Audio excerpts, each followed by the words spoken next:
Imagine yourself standing in Mississippi in 1889. You're a formerly enslaved person, freed just 24 years earlier. You've spent those 2 decades working other people's land, living under laws designed to keep you poor and powerless. You've watched as Reconstruction's brief promise of equality was betrayed, as Jim Crow laws spread across the South like a plague, as every attempt your community made to build something was met with violence or legal barriers. You've seen black men lynched for daring to vote. You've watched businesses burned for being too successful. You've lived with the constant knowledge that no matter how hard you work, the system is rigged against you. But then you hear about Oklahoma, Indian Territory, land that's about to be opened for settlement. A place where for a brief moment in history, the old rules might not apply. A place where you could claim land, build something, maybe even prosper. It sounds too good to be true, and in many ways it is, but it's also real. And if you're going to have any chance at all, you need to understand how you got here and what made this moment possible. Let's go back to 1865. The Civil War has just ended. 4 million enslaved people are suddenly free. But free to do what? Most have no land, no money, no education, nothing but the clothes on their backs. The federal government promises 40 acres and a mule to help formerly enslaved people start over. That promise is broken almost immediately. Instead, most freed people end up as sharecroppers, working the same land they worked as slaves for white landowners who pay them just enough to stay alive and in debt. But there's a brief period from 1865 to 1877 called Reconstruction, when the federal government tries to enforce real change in the South. Black men vote. Black officials are elected to state legislatores and even Congress. Black communities build schools and churches. For 12 years, there's hope that America might actually mean its words about equality and justice for all. Then comes 1877 and the compromise that ended Reconstruction. To settle a disputed presidential election, Republicans agree to withdraw federal troops from the South. The moment those troops leave, white supremacists take back control. Jim Crow laws spread like wildfire. Black people are forced into separate schools, separate restaurants, separate everything. Lynching becomes common. Black men are arrested on false charges and forced into convict labor that's slavery by another name. The brief hope of Reconstruction dies, and in its place comes an era of terror that will last for nearly a century. This is the world that Black Americans are living in during the 1880s and 1890s. This is why thousands of them look west to Oklahoma Territory and see possibility. Because in Oklahoma, something unusual is happening. The federal government has taken land from Native American tribes as punishment for some tribes siding with the Confederacy. This land is being opened for white settlement through a series of land runs where people literally race to claim parcels. And here's the thing that makes Oklahoma different. Federal law doesn't explicitly ban black settlers from participating. The first major land run happens on April 22, 1889. At noon, a gunshot fires and thousands of people surge across the border into what had been Native American territory. They race on horses, in wagons, some even on foot trying to claim the best land. By sunset, entire towns have been staked out, and among those settlers racing alongside white homesteaders are Black Americans staking their own claims. This isn't equality by any stretch. Black settlers face discrimination and violence. Many are forced off their land by white neighbors, but some manage to hold on. Some manage to build. And this becomes a pattern. Throughout the 1890s, as more Oklahoma land opens for settlement, Black Americans keep coming. They establish all-black towns, places like Boley, Langston, Rentisville, Taft, towns where black people can live without white supremacy breathing down their necks, towns with black mayors, black sheriffs, black businesses. By 1900, Oklahoma Territory has more than 30 all-black towns. This is unprecedented in American history. Nowhere else in the country are black communities able to establish this level of autonomy. But there's a complication. Oklahoma Territory is also being settled by white Southerners who bring their racism with them. The territory becomes a battleground between black hopes for freedom and white determination to maintain racial hierarchy. Violence incidents are common. But for now, for this brief window before Oklahoma becomes a state in 1907, there's space for black communities to grow. Into this complicated landscape comes a young man named O.W. Gurley, born into slavery in 1868. Gurley represents everything that the architects of slavery said was impossible. He's educated, he's ambitious, he's brilliant with money. After emancipation, his family moved to Arkansas where, against all odds, young Gurley got an education. He attended Wilberforce University in Ohio, one of the first black universities in America. He studied, he taught, he saved every penny. By the 1890s, Gurley is working as a teacher and principal in Arkansas, but he's watching events in Oklahoma with keen interest. He sees the land runs. He sees the opportunity. In 1893, he moves to Perry, Oklahoma, a small town that sprang up during one of the land rushes. He works, he saves, he invests carefully. And in 1905, he makes the move that will change history. He buys 40 acres of land on the north side of Tulsa, Oklahoma, in an area that will become known as Greenwood. Now, let's pause here and understand what Tulsa was in 1905. It was barely a town. Founded in 1898, it had maybe a few thousand people.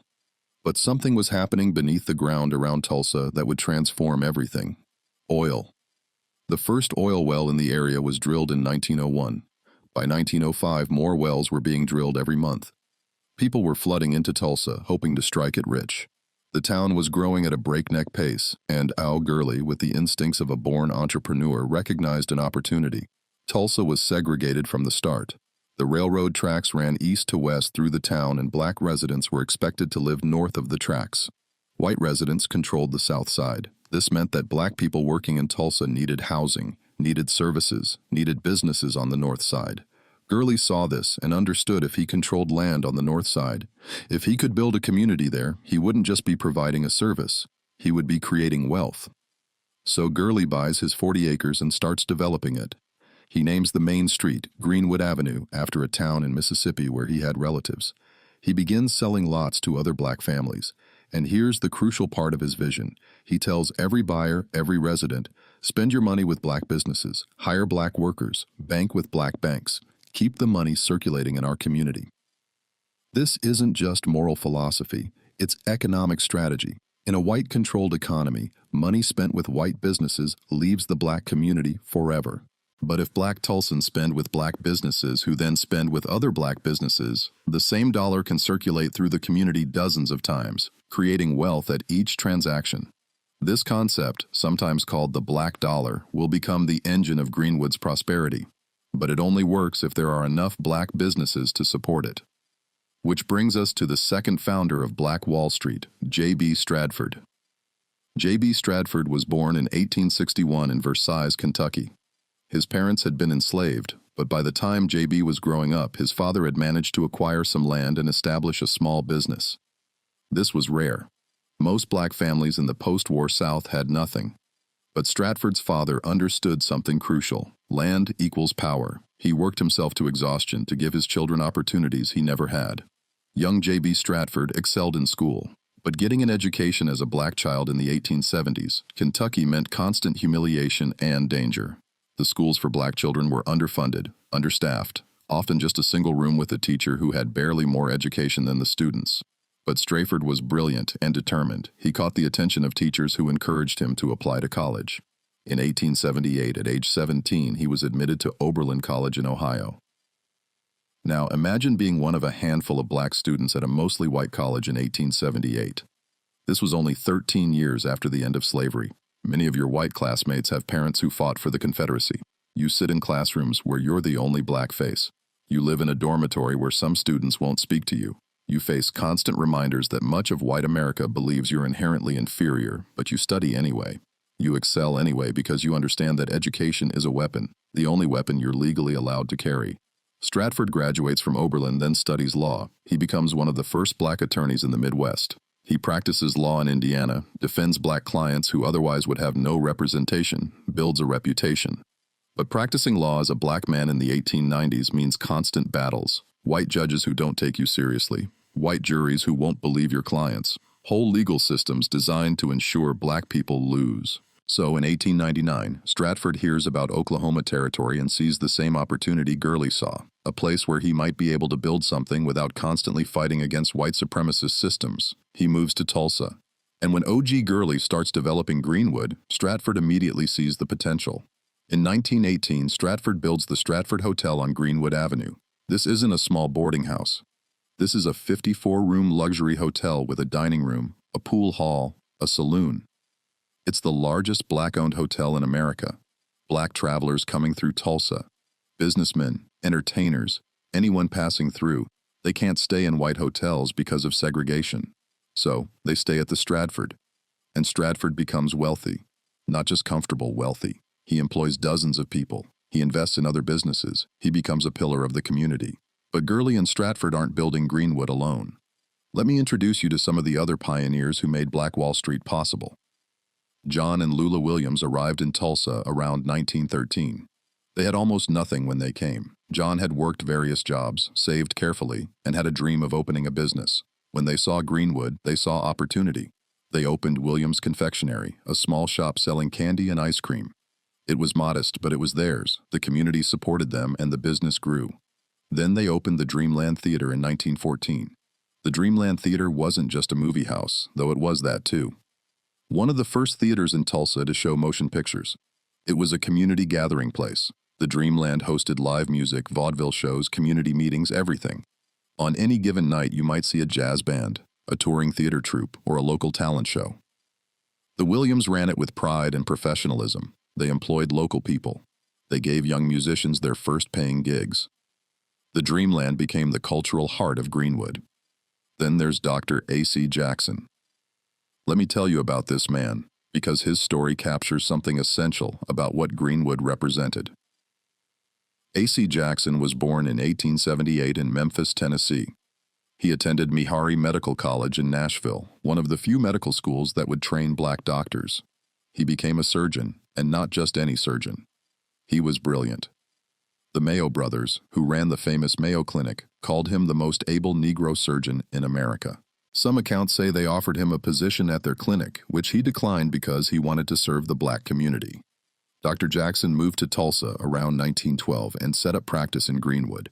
He performed surgeries that white doctors in Tulsa couldn't or wouldn't do. He treated patients regardless of their ability to pay. He trained younger black doctors. He saved lives, and he prospered. He built a beautiful home in Greenwood, raised his family, became respected even by white Tulsans who normally wouldn't acknowledge black excellence. There was Simon Barry, who started one of the first jitney services in Tulsa. Jitneys were early taxi services, basically cars for hire before taxis were officially organized. Barry bought vehicles, hired drivers, and soon was running a profitable transportation business. He owned multiple properties in Greenwood. There was Mabel B. Little, who became the first licensed black female attorney in Oklahoma. In an era when women of any race struggled to practice law and black people of any gender faced massive barriers, she somehow managed to pass the bar exam and establish a practice. She specialized in property law, helped black families navigate the complicated process of buying and keeping land. There were dozens of doctors, dentists, lawyers, teachers.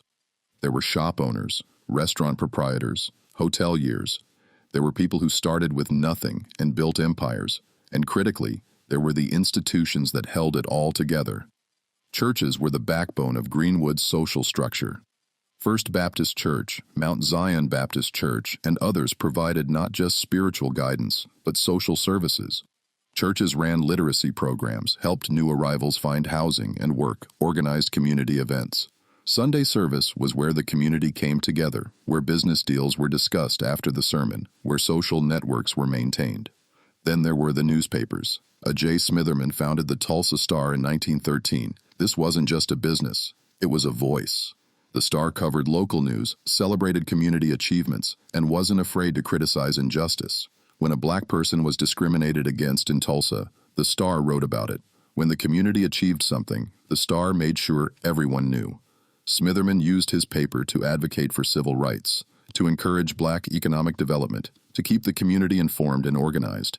The Greenwood Business Directory by 1921 reads like a catalog of black capitalism succeeding despite every obstacle America could throw at it. Let me walk you through what existed on those 35 blocks that would become known as Black Wall Street. Chapter 3. The Building of an Empire. Picture Greenwood Avenue on a summer day in 1920.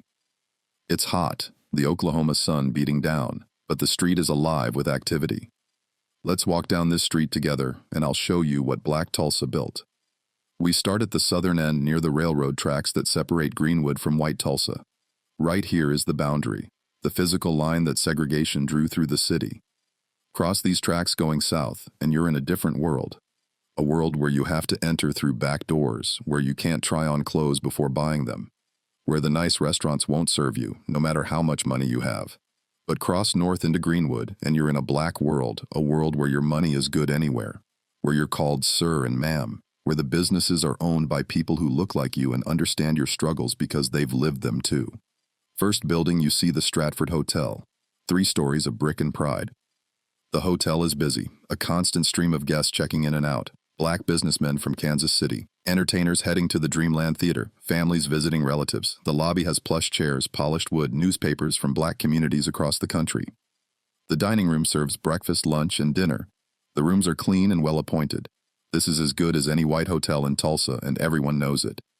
Next door is Williams' Confectionery. The smell of fresh candy hits you before you even reach the door. Inside, Lula Williams is behind the counter wrapping homemade chocolates while chatting with customers. Kids press their faces against the glass display cases, pointing at the candy they want to buy with pennies earned doing chores. The shop also serves ice cream, sodas, fresh-baked goods. It's packed every afternoon with children just out of school and adults stopping by for a treat. Across the street is Mann Brothers Grocery. This is one of about 40 grocery stores in Greenwood, but the Manns run one of the largest. Every kind of food you need. Fresh produce, canned goods, meat from the butcher and back, dry goods, everything. The Manns know their customers by name. Run accounts for families who are short until payday. Donate food to families hit by hard times. This isn't just business, it's community. Walk another block and you see a row of professional offices. Lawyers, doctors, dentists, insurance agents. Each office has a brass plaque by the door with the professional's name. These aren't storefront operations. These are real offices with waiting rooms, secretaries, proper furnishings.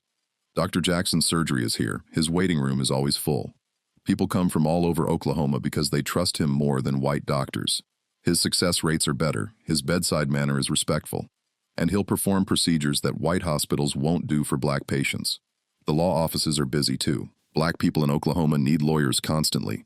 Property disputes, discrimination cases, contracts, wills, fighting false criminal charges. The black lawyers of Greenwood are kept busy defending their community against a legal system designed to disadvantage them. And they win cases. Not all of them, not even most of them, but enough to make a difference. Enough to protect some families from losing everything. Further up Greenwood Avenue is the Dreamland Theater. During the day, it's quiet, but at night it comes alive. The marquee announces what's showing, sometimes a motion picture, sometimes a live show. The theater seats about 750 people. On a Friday or Saturday night, it's packed. The community dresses up for the theater, men in their best suits, women in elegant dresses. This is a place to see and be seen. Young couples court here. Families make it a weekly tradition. The Dreamland is where Greenwood shows itself at its finest. Jazz musicians play at the Dreamland regularly. This is the jazz age, and Greenwood has its own scene. Local musicians and traveling acts. The blues clubs and jazz joints don't open until after dark, but everyone knows they're there. The music scene in Greenwood rivals anything in Kansas City or Chicago. White Tulsans sometimes sneak across the tracks to hear the music, though they'd never admit it publicly. The churches are scattered throughout Greenwood, and each one is magnificent in its own way. Mount Zion Baptist Church is the largest with a congregation of over 600. First Baptist isn't far behind. These churches aren't just Sunday morning affairs. They're community centers, Wednesday prayer meetings, Saturday youth programs, Sunday school, choir practice, social clubs, charity drives. The churches are where community decisions get made, where leaders emerge, where the social fabric of Greenwood is woven together. Booker T. Washington High School is the crown jewel of Greenwood's educational system. Built in 1913, it's a proper high school with multiple teachers, a full curriculum, a library, science labs. The school emphasizes both practical skills and classical education. Students learn trades, carpentry, mechanics, sewing, but they also study Latin, literature, mathematics, science. The message is clear. Black students can and should receive the same quality education as anyone else. The graduation rate at Booker T. Washington is higher than the national average for black schools. Many graduates go on to college. Some return to Greenwood as teachers, doctors, lawyers, continuing the cycle of community investment. The banks deserve special mention. The Greenwood State Bank isn't the biggest bank in Tulsa, but it's the only one that will give black people fair terms on loans. White banks either refuse black customers entirely or charge predatory interest rates. The Greenwood Bank is where community members save money, where businesses get loans to expand, where mortgages are written for families buying homes. This institution holds the financial foundation of Black Wall Street. By 1921, the bank has deposits totaling hundreds of thousands of dollars. That money comes from businesses doing well, from doctors and lawyers and entrepreneurs, and the bank loans that money back into the community. A young couple wants to buy a house. The bank helps. A business owner wants to expand. The bank helps. This circular flow of money within Greenwood is what creates its prosperity. The wealth visible in Greenwood by 1921 is staggering given the historical context. Remember, many of these families are just 1 or 2 generations removed from slavery. Their grandparents owned nothing, had nothing, were legally considered property. Yet here in 1921, you see, homes with indoor plumbing and electricity. In an era when many rural Americans still use outhouses and oil lamps, Greenwood residents have modern conveniences. Some homes have pianos, fine furniture imported from other states, photographs with record collections. The houses themselves range from modest but well-kept cottages to substantial 2-story homes that would fit in any wealthy white neighborhood. Cars are everywhere. Ford Model Ts mostly, but also some luxury vehicles. Black Tulsans buy cars not just for transportation but as symbols of success. On Sunday mornings, you see families driving to church in their best clothes in their own automobiles. This is freedom of a kind their parents never knew. The total property value in Greenwood by 1921 is estimated at over $2 million, about $35 million in today's dollars. Individual families have net worths of $100,000 or more, equivalent to about $1.7 million today. These aren't plantation owners or heirs to family fortunes. These are people who started with nothing and built wealth through intelligence, hard work, and community solidarity. The residents of Greenwood are acutely aware of how rare and precious this is. They know that in most of America, black prosperity is met with white violence. They've heard about Wilmington, North Carolina, where a thriving black community was destroyed by white mobs in 1898. They know about the countless smaller incidents of black businesses burned, black landowners forced to sell at gunpoint. They're careful. They're respectful in their dealings with white Tulsa. They try not to be too visible, too proud, too successful in ways that might provoke jealousy. But they also refuse to apologize for their success. Why should they? They've earned every penny legally. They've built their community through legitimate business, hard work, and mutual support. If white people are uncomfortable with black prosperity, that's a white people problem. This attitude is new, and it comes largely from the younger generation, especially the black veterans returning from World War I. These men fought in France. They wore the American uniform. They risked their lives for democracy abroad, and they came home expecting to be treated with dignity. Many of them settle in Greenwood, drawn by its prosperity and pride. They're less willing to bow and scrape to white supremacy. They talk about rights, about respect, about not tolerating discrimination. This makes white Tulsa nervous. You can read it in the editorials in white newspapers. Complaints about uppity Negroes, concerns about black people not knowing their place. Fear masked as concern about law and order. The white establishment in Tulsa watches Greenwood with growing discomfort. Some white businessmen resent the competition. Some white workers resent black prosperity when they themselves are struggling. Some white people simply cannot accept that black Americans can succeed. But for now, in early 1921, Greenwood is at its peak. Booker T. Washington had visited Tulsa before his death and called Greenwood the most prosperous Negro community in the United States. It's hard to argue with that assessment. The businesses are thriving, the community is growing. New families arrive every month, drawn by news of Black Wall Street spreading throughout the black communities of the South and Midwest. On a Saturday night in April 1921, Greenwood Avenue is packed. The Dreamland Theater is showing a picture. The restaurants are full. The shops are busy with people buying groceries for Sunday dinner. Music drifts from the jazz clubs. People stroll the sidewalks, greeting neighbors, catching up on community news. Children play in the streets under the watchful eyes of adults sitting on porches. It's a scene of American prosperity. Except everyone here is black. Ow. Gurley sometimes walks Greenwood Avenue in the evening, surveying what he helped build. He's in his 50s now, wealthy by any measure. He owns multiple properties. His initial investment of 40 acres has multiplied many times over, but more than the money, he's proud of the community. This is what he envisioned when he first bought that land in 1905, a place where black families could prosper, where black businesses could flourish, where black children could grow up seeing success that looked like them. J.B. Stratford feels the same pride. His hotel is the centerpiece of Greenwood Avenue. He employs dozens of people. He's respected throughout Oklahoma. He's proven that a black man can build something substantial, something lasting.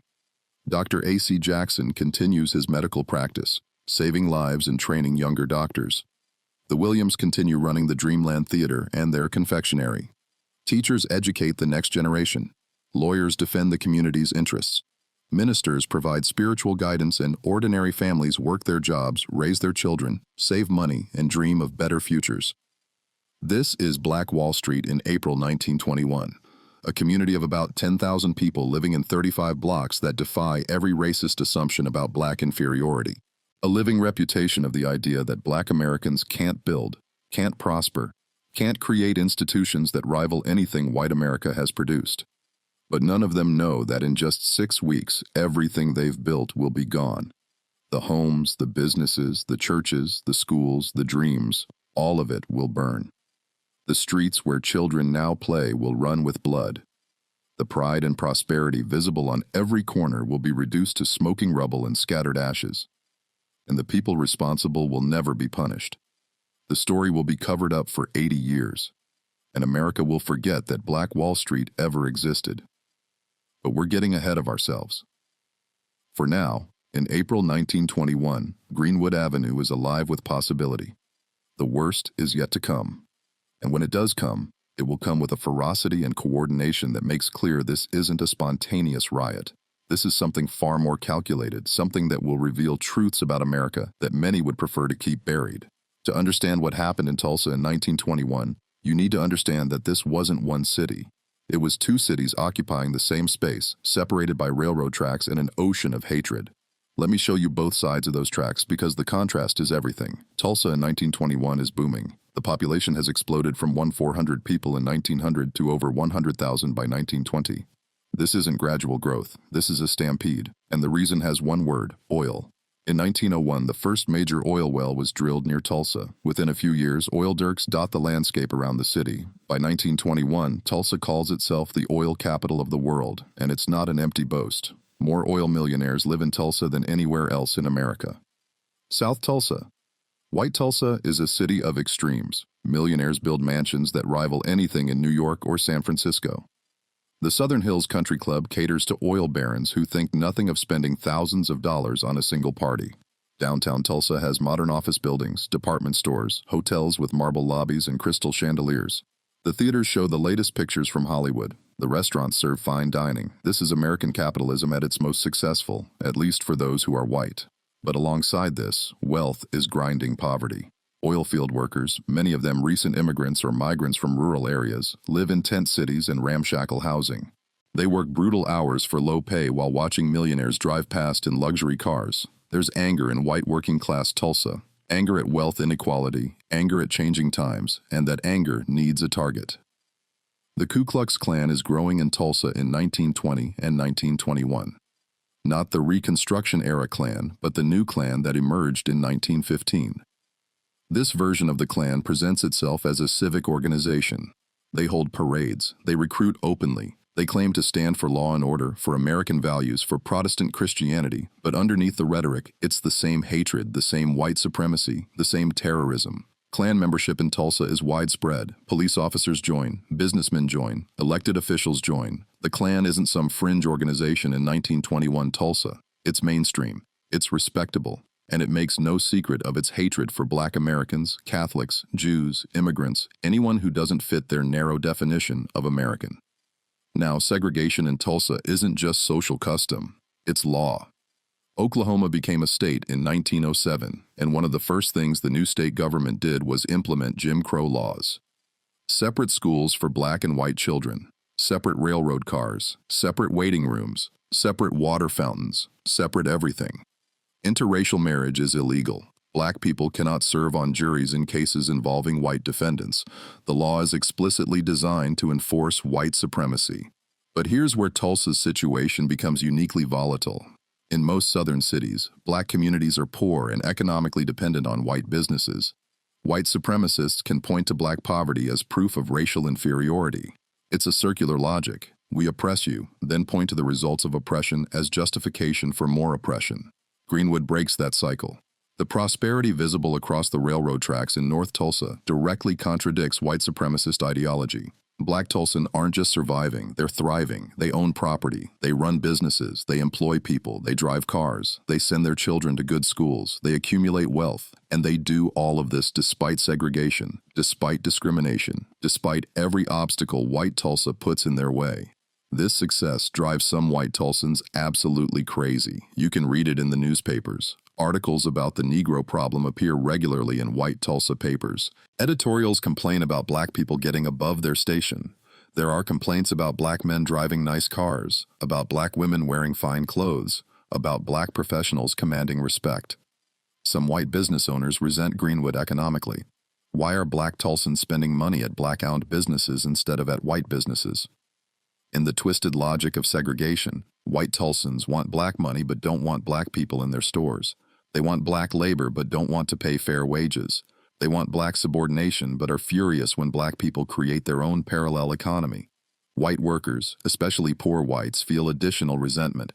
They see black professionals earning more than they do. They see black families living in nicer homes. They see black children attending schools that might actually be better than the underfunded white schools in poor neighborhoods. This contradicts everything they've been taught about racial hierarchy. If black people aren't inherently inferior, then what explains poor whites' lack of success? Better to blame black people for taking what's ours than to confront the reality of class exploitation? Let me give you a specific example of this tension. In 1920, a black man in Tulsa, sources disagree on his name, bought a new car, a nice one. He drove it through downtown Tulsa, completely legal, minding his own business. A white police officer stopped him. The officer couldn't cite him for any violation.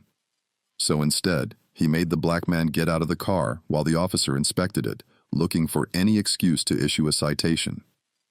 Finding nothing, the officer warned the black man that he better be careful driving such a nice car because it might give people the wrong idea. The wrong idea. The idea that black people could be successful. That was threatening. Or consider this. In 1920, there was a minor incident at a business on the border between white and black Tulsa.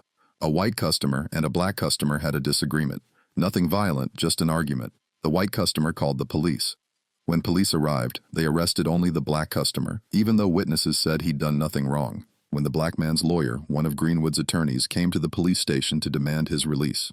The police threatened to arrest the lawyer too, for interfering with police business. These incidents happened regularly. Black Tulsans lived with the constant knowledge that at any moment, for any reason or no reason at all, white authority could come down on them. The only protection was staying in Greenwood, staying north of those tracks, staying in their own world.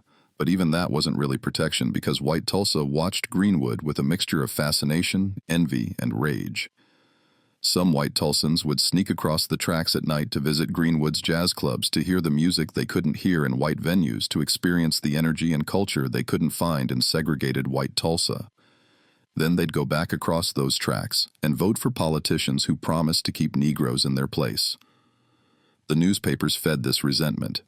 The Tulsa Tribune, one of the city's two major daily papers, was particularly inflammatory. Editor Richard Lloyd Jones wasn't shy about his views. He regularly published editorials and articles that portrayed black Tulsans as a threat.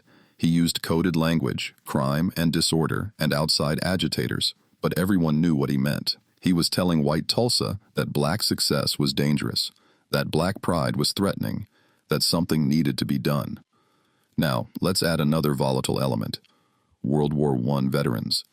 The United States entered World War I in 1917. Thousands of black men enlisted or were drafted. They served in segregated units under mostly white officers. They faced discrimination even in uniform, but they fought bravely. Black soldiers from Oklahoma served in France, faced German artillery and machine guns, bled and died for democracy abroad. When these veterans returned home in 1919 and 1920, they came back different. They'd worn the uniform. They'd fought for America. They'd been treated better by French civilians than they'd ever been treated in Oklahoma, and they were less willing to tolerate the racism that told them they weren't full Americans. Many black veterans settled in Greenwood, drawn by its prosperity and sense of black pride.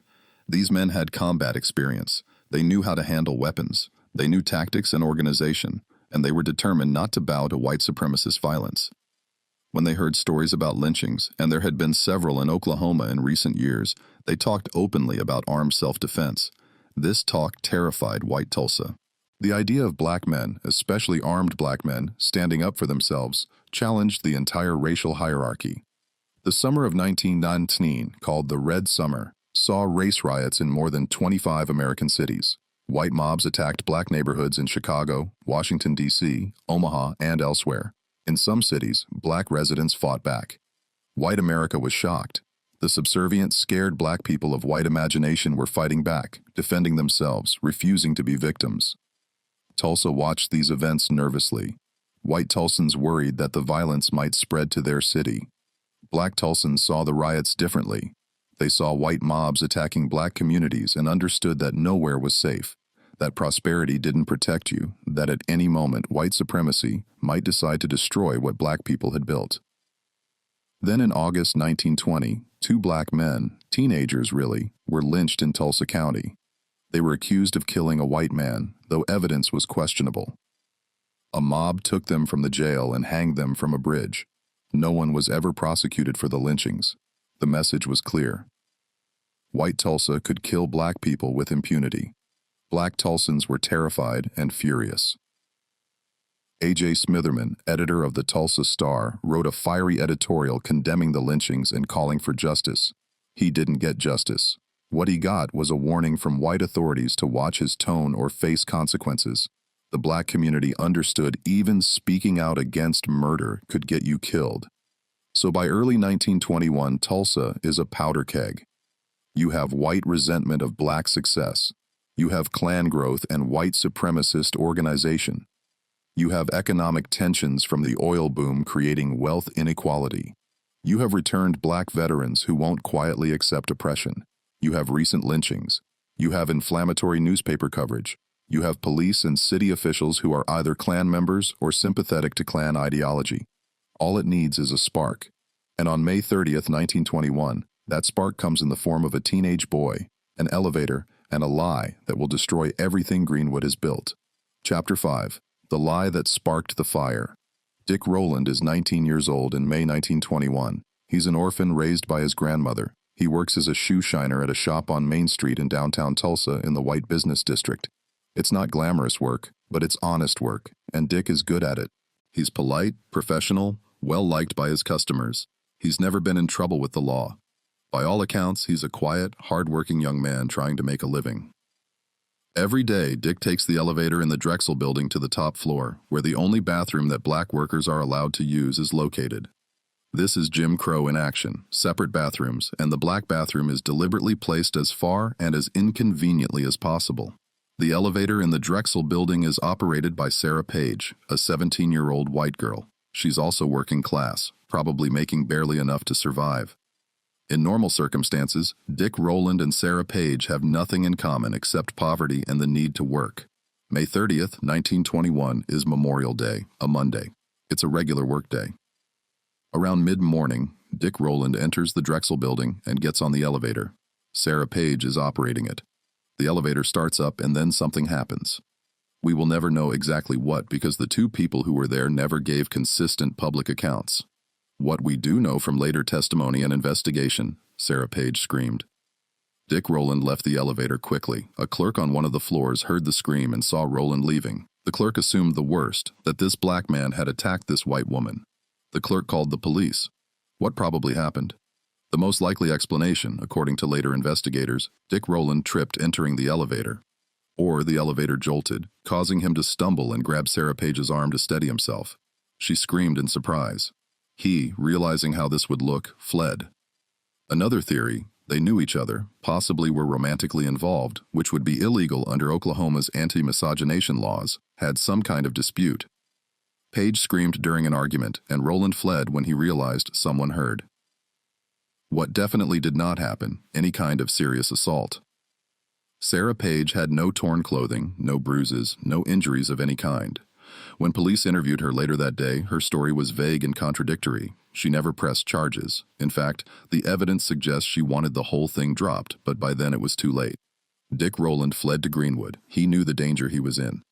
In Oklahoma in 1921, a black man accused of touching a white woman could be lynched, and the legal system would do nothing. He went to his grandmother's house and told her what happened. She must have been terrified. They both knew the history. They both knew what happened to black men accused of assaulting white women. Meanwhile, the police were called. They took statements from the clerk who heard the scream. They examined the elevator and found nothing. No evidence of struggle, no evidence of assault, but they had a black man fleeing the scene and a white woman who screamed. In white Tulsa's mind, that was enough. By afternoon, police had located Dick Rowland in Greenwood. They arrested him and took him to the Tulsa County Courthouse. The courthouse jail was on the top floor, considered the most secure location in Tulsa. Sheriff Willard McCullough was in charge. To his credit, McCullough was one of the few white officials in Tulsa who believed in due process. He'd previously prevented lynchings by protecting prisoners. He was determined to protect Rowland until the case could be properly investigated.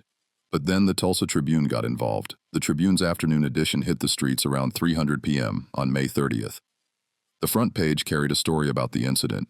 The headline, and here accounts differ because the Tribune later destroyed all copies of this edition, was something like, "Nab Negro for attacking girl in elevator." Some survivors remember a secondary headline or editorial that said, "To lynch Negro tonight." The article itself was inflammatory beyond any responsible journalism. It described Dick Rowland in racist terms. It described an attack on Sarah Page using language that implied sexual assault, despite no evidence of any attack at all. It gave details that were entirely fabricated. And critically, it mentioned that Rowland was being held in the county jail at the courthouse. This was a deliberate decision by the Tribune editors. They knew what mentioning the jail location would do. This wasn't news reporting. This was an invitation to a lynching. Word spread through white Tulsa. By late afternoon, groups of white men were gathering downtown, discussing the incident. The details got more lurid with each retelling. By evening, the story circulating through white Tulsa bore no resemblance to reality. Now it was a violent assault, a brutal attack, a black monster who needed to be dealt with. By 7:00 p.m., men were heading toward the courthouse. By 8:00 p.m., a crowd had formed. By 9:00 p.m., there were an estimated 2,000 white men surrounding the courthouse, many of them armed, and the mood was ugly. This was a lynch mob forming in real time. Sheriff McCullough understood the danger. He positioned his deputies on the roof of the courthouse with rifles. He disabled the elevator so no one could reach the top floor where Rowland was held. He barricaded the stairwell and he sent word he would shoot anyone who tried to take his prisoner. McCullough was vastly outnumbered, and he knew it, but he was determined to do his duty. The white mob grew more agitated. Men shouted for Rowland to be handed over. "We'll take care of him," they yelled. "He'll never see trial."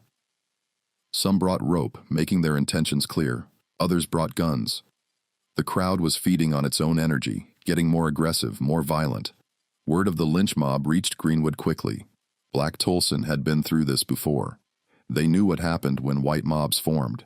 They knew that sheriffs, even well-meaning ones like McCullough, often buckled under pressure and handed over prisoners to be murdered. They knew that lynch victims were tortured, mutilated, burned, their bodies displayed as warnings.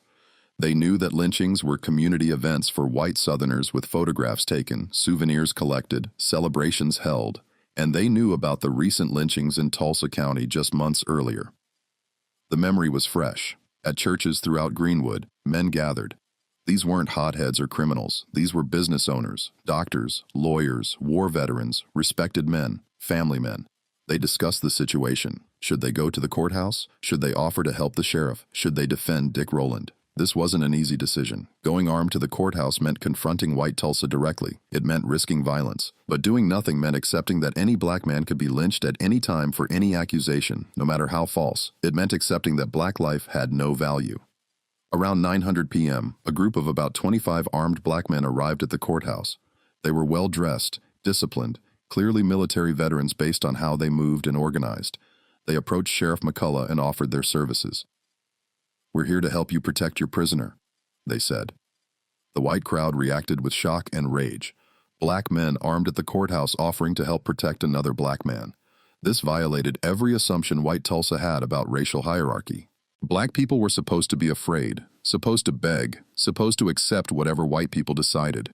They weren't supposed to show up armed and organized. Sheriff McCullough, to his credit, tried to defuse the situation. He thanked the black men, but told them he had the situation under control. He asked them to go home. The black men, seeing that the sheriff seemed capable of holding the jail, agreed. They left peacefully. But the white mob didn't disperse. It grew. By 1:00 p.m., there were an estimated 10,000 white men surrounding the courthouse. 10,000. Let that number sink in. 10,000 armed white men demanding a black prisoner be handed over to be murdered. The black men who had offered to help Sheriff McCullough returned to Greenwood and reported what they had seen. The size of the white mob was terrifying. If that mob decided to attack Greenwood instead of just trying to lynch Dick Rowland, the community was in serious danger. More men armed themselves. More veterans gathered. Churches became emergency meeting points. Around 1,000 p.m., a second group of black men, this time about 75, returned to the courthouse. The situation had deteriorated in the hour since the first group left. The white mob was larger, angrier, more organized. Some were clearly drunk, others were methodical and purposeful. Armed white men were taking positions around the courthouse as if preparing for an assault. The black men again approached the sheriff, again offered to help defend the jail. Again, McCullough refused and asked them to leave, but this time the tension was explosive. The white mob pressed closer. Racial slurs were shouted. Threats were made. The black men maintained discipline, but they weren't backing down this time. Then it happened. A white man approached one of the black veterans, a man identified in later accounts as OB Man. The white man demanded that man hand over his weapon. Man, a World War I veteran, refused. "If you want my gun, come take it," he reportedly said. The white man grabbed for the gun. A struggle ensued. The gun discharged. Whether man pulled the trigger deliberately or it went off during the struggle, no one knows for certain, but the shot rang out in the night air like a starting pistol. Chaos erupted. Both sides started shooting. The courthouse square became a battlefield. Muzzle flashes lit up the darkness. The sound of gunfire echoed off buildings. Men fell, wounded or dead. The initial exchange lasted maybe 2 minutes, but in that time, 12 people died. 10 white, 2 black. The black men, outnumbered more than 100 to 1, retreated in good order toward Greenwood.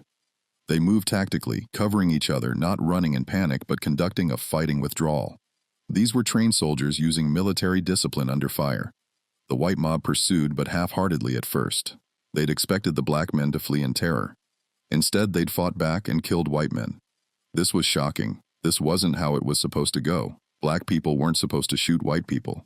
The natural order had been violated, but shock turned to rage. The white mob, instead of dispersing, began to organize. And here's where the situation goes from a spontaneous confrontation to something far more sinister. Tulsa police didn't try to break up the mob. Instead, police officers began deputizing white men, giving them badges, giving them legal authority. "Get a gun and get an," one officer was heard saying to newly deputized white men. Hardware stores and pawn shops were broken into. Guns and ammunition were looted with police standing by, watching, or actively participating. By 11 p.m., thousands of white men were armed and being organized into groups. This wasn't a spontaneous mob anymore. This was becoming a military operation. The National Guard was called, but there was confusion about who called them and what their orders were. Some Guard units didn't mobilize until the next morning. Those that did mobilize weren't sent to stop the white mob. They were sent to restore order, which in practice meant helping to round up black Tulsans. Meanwhile, in Greenwood, the community was preparing for the worst. Families barricaded themselves in homes. Veterans took up defensive positions along the railroad tracks and at the southern edge of the neighborhood.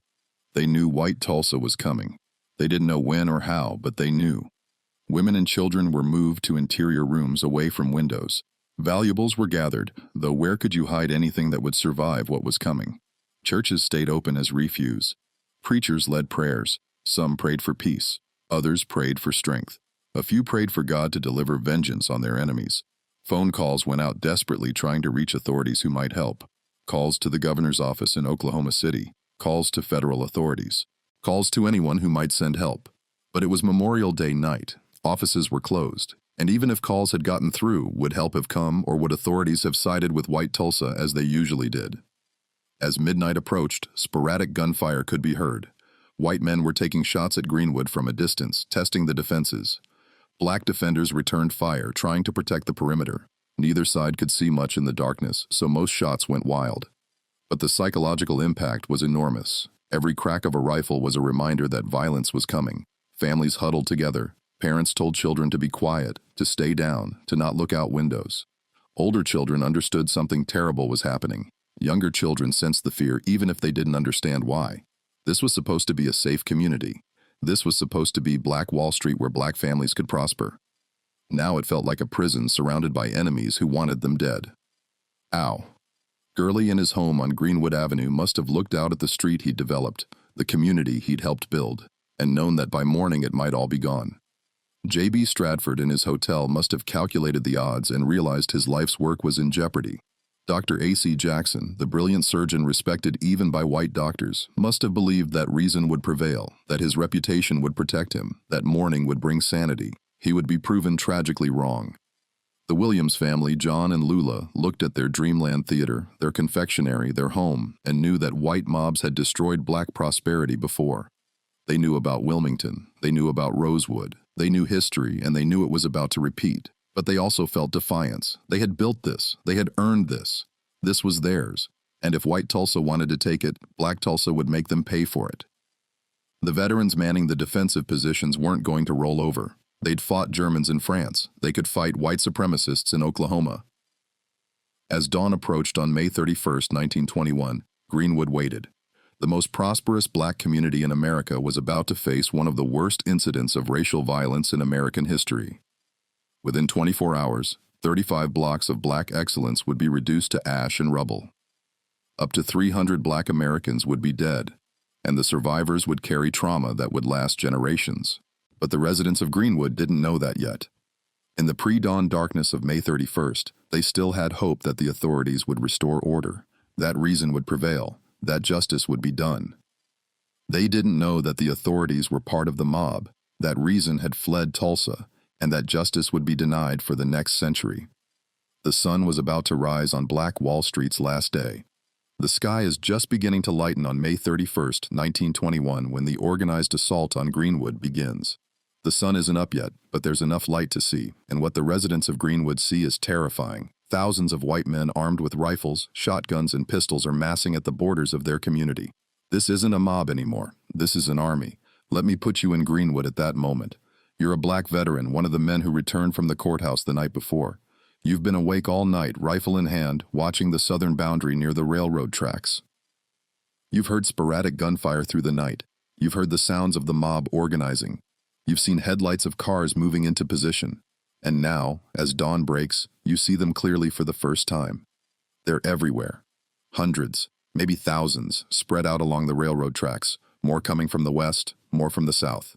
They're moving into position with coordination. That suggests planning. Some are in groups of a dozen or more, taking cover behind buildings and vehicles. Others are individuals finding firing positions. Many wear white handkerchiefs or white ribbons on their arms or hats. Identification markers so they can tell each other apart from black residents.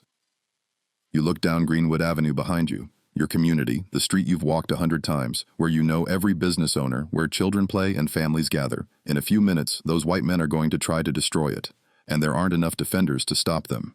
The black defenders are spread thin along the perimeter, maybe 100 men, probably fewer, trying to guard multiple blocks. They're mostly veterans, men who know how to fight, but they're outnumbered at least 50 to 1. They have hunting rifles, shotguns, pistols, personal weapons. The white mob has the same, but also has the advantage of numbers, of police support, of knowing that no law will punish them for what they're about to do.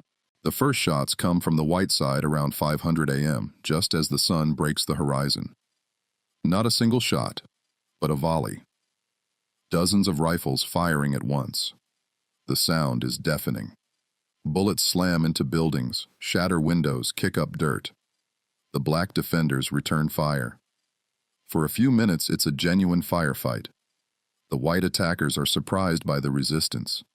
Some duck for cover. A few are hit. But then the white mob realizes something. The black defenders can't defend everywhere at once. The perimeter is too long, the defenders too few. So, the white mob doesn't charge directly into the strongest defensive positions. Instead, they probe for weaknesses, find gaps, start infiltrating into Greenwood from multiple directions. By 5:30 a.m., white attackers have penetrated into Greenwood from the west side. They're moving from house to house, business to business. The black defenders are forced to fall back, fighting a running battle through the streets they're trying to protect.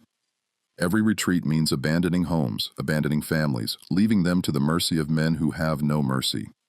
The police aren't stopping this. The police are participating in it. Uniformed Tulsa police officers are leading groups of white men into Greenwood. They're breaking down doors, dragging black residents out of homes, separating men from women and children. The National Guard troops who have finally arrived aren't stopping the mob either. Some guard units are actually helping, treating black residents as the enemy, treating the white mob as fellow law enforcement. Let me show you what's happening on specific streets. On Archer Street, one of the main east-west roads through Greenwood, white attackers are moving systematically from building to building. They kick in doors or shoot locks off. They storm into homes where families are hiding. The men are immediately arrested, taken into custody, not for any crime, but simply for being black and being there.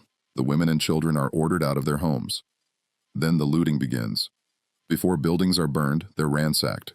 White men carry out furniture, clothing, valuables, anything they can grab. Some have trucks waiting to haul away the stolen goods. This isn't spontaneous rioting. This is organized theft. Photos taken that morning, photos that will later be suppressed, show white men posing with their loot, smiling as if they're on a shopping trip. A black family on Archer Street, let's call them the Johnsons, though I'm using that name to protect their identity since descendants still live in Tulsa, experiences the invasion like this. They're huddled in their home, father standing by the door with a shotgun, mother and 3 children in the back bedroom. They hear the gunfire getting closer. They hear shouting, glass breaking, the sounds of destruction moving down their street like a wave. Then their door splinters under the impact of a boot. White men pour in. The father drops his shotgun immediately, hands up. Don't shoot. We're not resisting. But it doesn't matter. The white men beat him anyway. Rifle butts to his face and body until he's on the ground bleeding. They drag him outside. His wife screams, tries to follow, but is shoved back. The children are crying. White men are going through their home now, grabbing anything valuable. The piano the mother saved for years to buy. White men are trying to figure out how to move it. The father's good suit. A white man is holding it up, checking the size. "This will fit me fine," he says as if he's at a department store. Then someone produces a torch. The house is going to be burned. The mother and children are ordered out. They stumble into the street and the mother sees their neighborhood. Multiple houses are already burning. Smoke is rising from buildings up and down the street. Black residents are being marched at gunpoint toward detention points. Bodies lie in the street. People who resisted or who were simply shot because the white attackers could. This scene is repeated across Greenwood, not just once, not just a few times, but hundreds of times. Every family has a version of this story. Some worse because some families don't all survive. The black defenders are fighting back wherever they can, but they're being overwhelmed. Small groups of veterans are making stands at street corners, firing at the advancing white mob, then retreating when the position becomes untenable. They're trying to buy time, trying to allow families to escape, trying to maintain some kind of organized resistance. But it's hopeless. There are just too many attackers coming from too many directions. By 6:00 a.m., barely an hour after the assault began, white attackers control the southern third of Greenwood. Homes are burning. Businesses are looted and torched. Black residents are being rounded up. And the invaders are pushing deeper into the community. Now, throughout this, there's something else happening, something that eyewitnesses report, but that many later historians initially doubted because it seemed too horrible, too organized, too much like something from a war rather than a domestic incident. Private airplanes are taking off from local airfields and flying over Greenwood. The first plane appears over Greenwood around 6:00 a.m. It's a small aircraft, the kind used for crop dusting or giving rich people joyrides. It circles low over the neighborhood, maybe 500 feet up. Some black residents actually wave at it initially, thinking maybe it's someone trying to observe what's happening, maybe even trying to help. Then something falls from the plane and something explodes. Multiple eyewitnesses, survivors whose testimony was recorded decades later, describe seeing planes drop incendiary devices on Greenwood. These weren't bombs in the military sense. These were more likely turpentine-filled bottles with burning rags or dynamite or other improvised incendiaries, but the effect was the same. Buildings that weren't yet burning suddenly burst into flames from the roof down. Mary E. Jones Parrish, a survivor who would write one of the first comprehensive accounts of the massacre, described it this way. "We saw planes circling in midair. They grew in number and hummed, darted, and dipped low. I could hear something like hail falling upon the top of my office building. Down East Archer, I saw the old Midway Hotel on fire, burning from its top, and then another and another and another building began to burn from their top." Notice what she says. Buildings burning from the top. Fire normally starts at ground level and rises. But multiple buildings across Greenwood suddenly had fires starting on their roofs. Insurance adjusters who later surveyed the damage noted this unusual pattern. They concluded that aerial attack was the most likely explanation, though their reports were suppressed or ignored. B.C. Franklin was a black attorney in Greenwood who survived the massacre. He wrote, Roper airplanes were used to drop turpentine balls on the Negro residences. Franklin's account was dismissed by many white historians for decades, but he wasn't the only witness. Dozens of survivors reported the same thing: planes dropping incendiaries. Dr. R.T. Bridgewater, another survivor, gave testimony that planes were dropping nitroglycerin bombs. Whether it was actually nitroglycerin or other incendiaries doesn't change the fundamental fact. Private aircraft were weaponized against American civilians on American soil. Let me be clear about what this means. This was one of the first aerial bombardments of a civilian population in American history. The technology to do this had existed for only a few years. World War I had ended just 3 years earlier. The idea of using planes as weapons against ground targets was still relatively new, and here in Tulsa, Oklahoma, white attackers were using this technology against black Americans. Who flew the planes? We don't know for certain because no one was ever prosecuted, but Tulsa had several small airfields in 1921. Rich men owned private planes. The oil boom had made aviation increasingly common in Tulsa. Multiple men in Tulsa knew how to fly, and at least some of them volunteered their aircraft for this attack. Imagine being on the ground in Greenwood as this is happening. You're already dealing with white mobs attacking from the ground. You're already watching your neighborhood burn, watching neighbors being beaten or killed, watching your world collapse. And now there are planes overhead, dropping fire from the sky. There's no defense against that. You can't shoot at planes with hunting rifles. You can't hide from incendiaries that start fires from above. You can only run. And that's exactly what thousands of Greenwood residents are now doing. Running, fleeing north away from the advancing white mob, trying to escape the gunfire and the flames. Families grab whatever they can carry.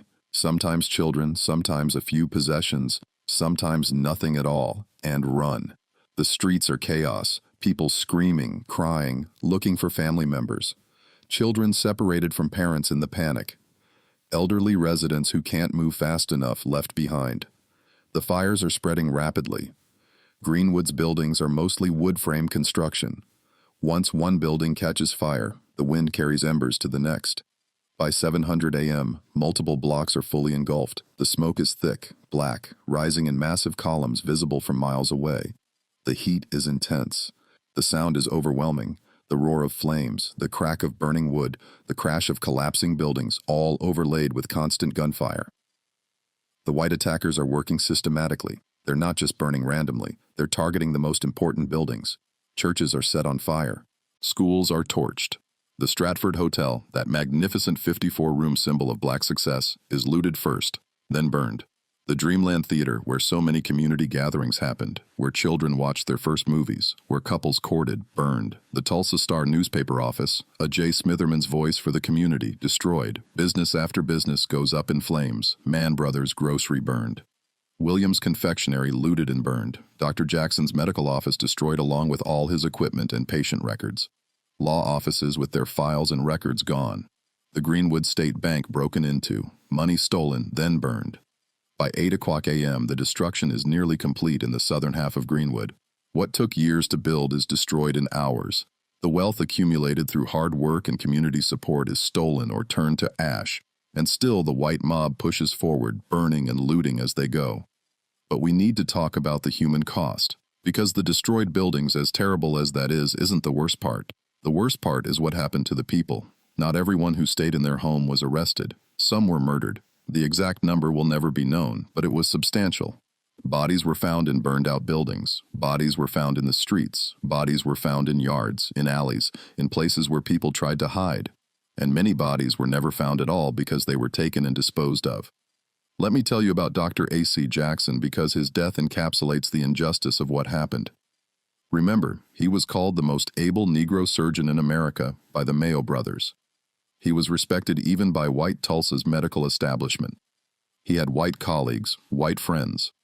When the violence started, some of his white acquaintances sent word that he would be protected, that he should just stay in his home and wait for things to calm down. Dr. Jackson believed them.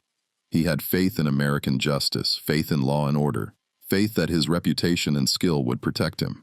So when the white mob came to his house on the morning of May 31st, he didn't resist. He walked out with his hands raised. "I'm Dr. Jackson," he told them. "I'm not armed. I'm surrendering." They shot him anyway. Multiple witnesses saw it happen. Dr. Jackson was standing in his yard, hands up, no weapon, no threat, telling them who he was, and they shot him in the back. He fell, mortally wounded. His wife ran to him. The white men wouldn't let her help him. They made her stand back while he bled out in his own yard. One of the finest surgeons in Oklahoma, a man who had saved countless lives, died in the dirt outside his home while his killer stood over him. Why? Why kill a man who was surrendering? Because this wasn't about self-defense or stopping a riot. This was about terror. This was about sending a message. No level of education, no amount of success, no professional reputation would protect you if you were black. The most successful, the most respected, the most respectable by white standards. None of it mattered. You were still just a target. Dr. Jackson's murder was witnessed by multiple people. Everyone knew who did it. No one was ever charged. His widow eventually left Tulsa. What else could she do? Stay in a city that murdered her husband and called it justice. But Dr. Jackson's story, though tragic at least, is known. He was famous enough that his death was recorded. What about all the others? What about the families whose names we don't know? There was an elderly couple. Survivors later testified about this, who were too old to evacuate. They stayed in their home when the white mob came through their neighborhood.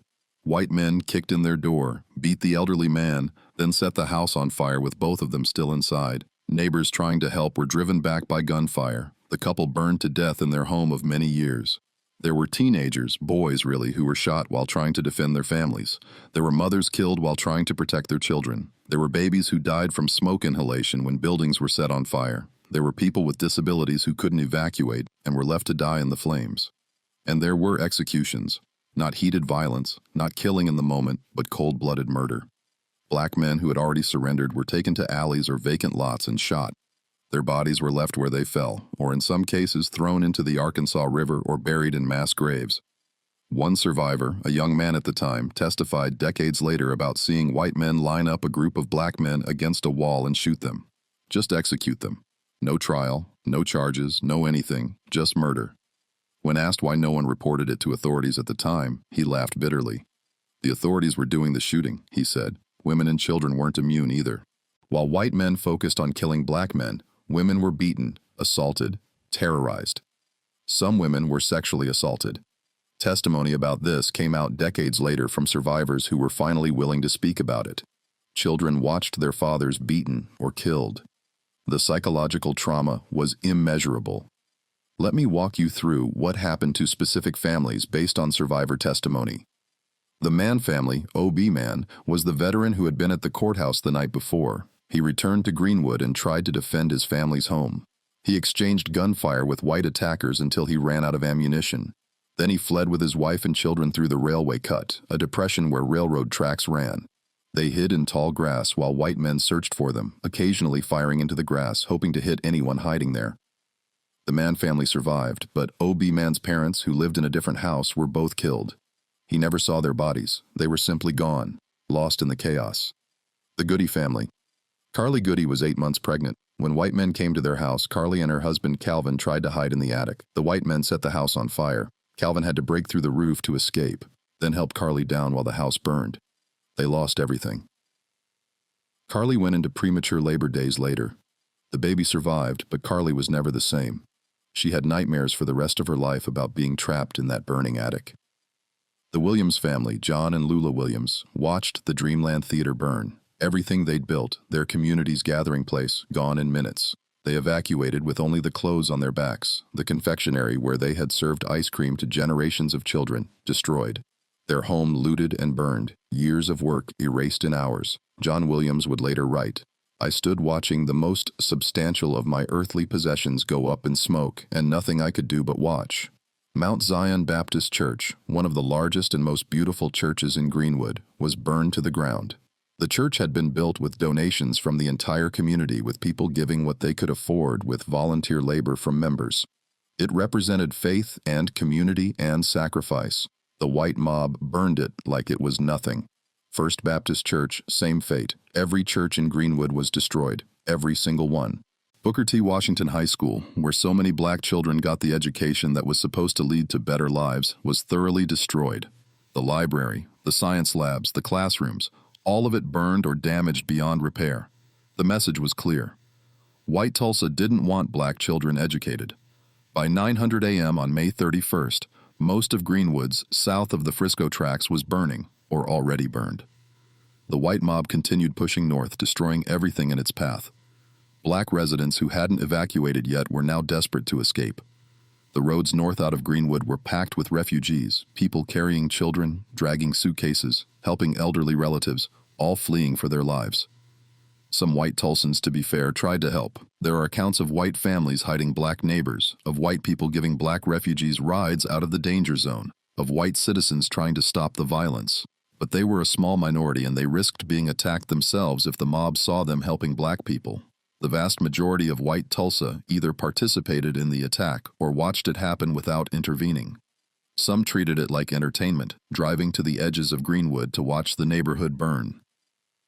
Photos show white people posing in front of burning buildings, smiling for the camera as if they're at a spectacle rather than witnessing mass murder and destruction. By 10 o'clock a.m., the organized resistance by black defenders had completely collapsed. There was no perimeter anymore, no defensive line. It was just survival. Every man for himself, every family running, everyone trying to escape. The defenders who had fought so bravely through the morning were now trying to save their own families to help as many people evacuate as possible. The white mob, meeting less resistance, became more brazen. They weren't just burning buildings anymore. They were destroying them systematically.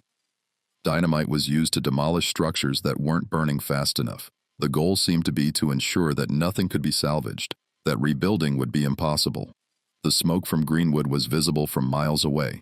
People in other Oklahoma cities could see it. Train passengers passing through Tulsa saw the smoke and wondered what was burning. Within Tulsa, white residents downtown could see the massive columns of black smoke rising from North Tulsa. They knew what was happening, and most of them approved.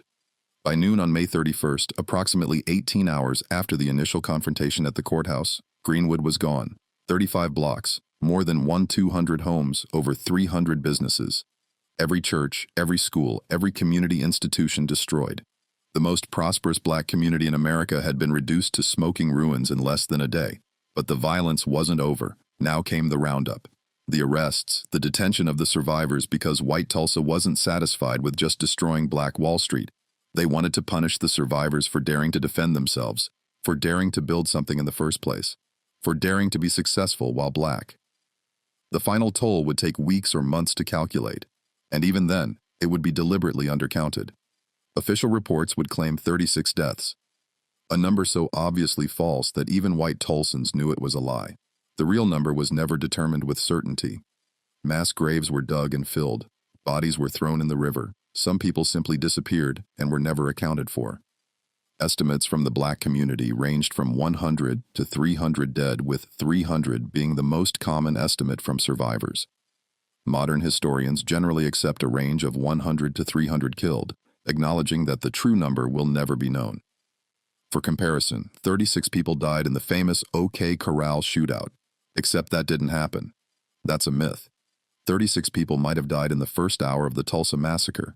By the time it was over, the death toll was orders of magnitude higher.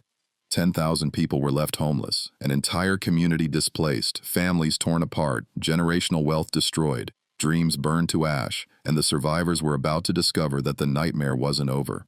It was just beginning a new phase, because now they would be treated as the criminals, rounded up like prisoners of war, while those who murdered and burned and looted walked free. The survivors of the Tulsa Race Massacre would spend the rest of their lives trying to understand how America could allow this to happen. How could police participate in mass murder? How could the National Guard help destroy rather than protect?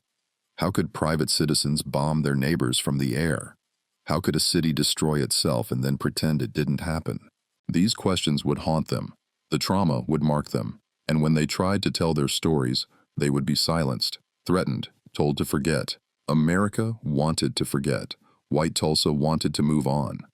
The story of Black Wall Street was meant to disappear completely, as if it never existed. But the survivors remembered. They carried the memory like a weight.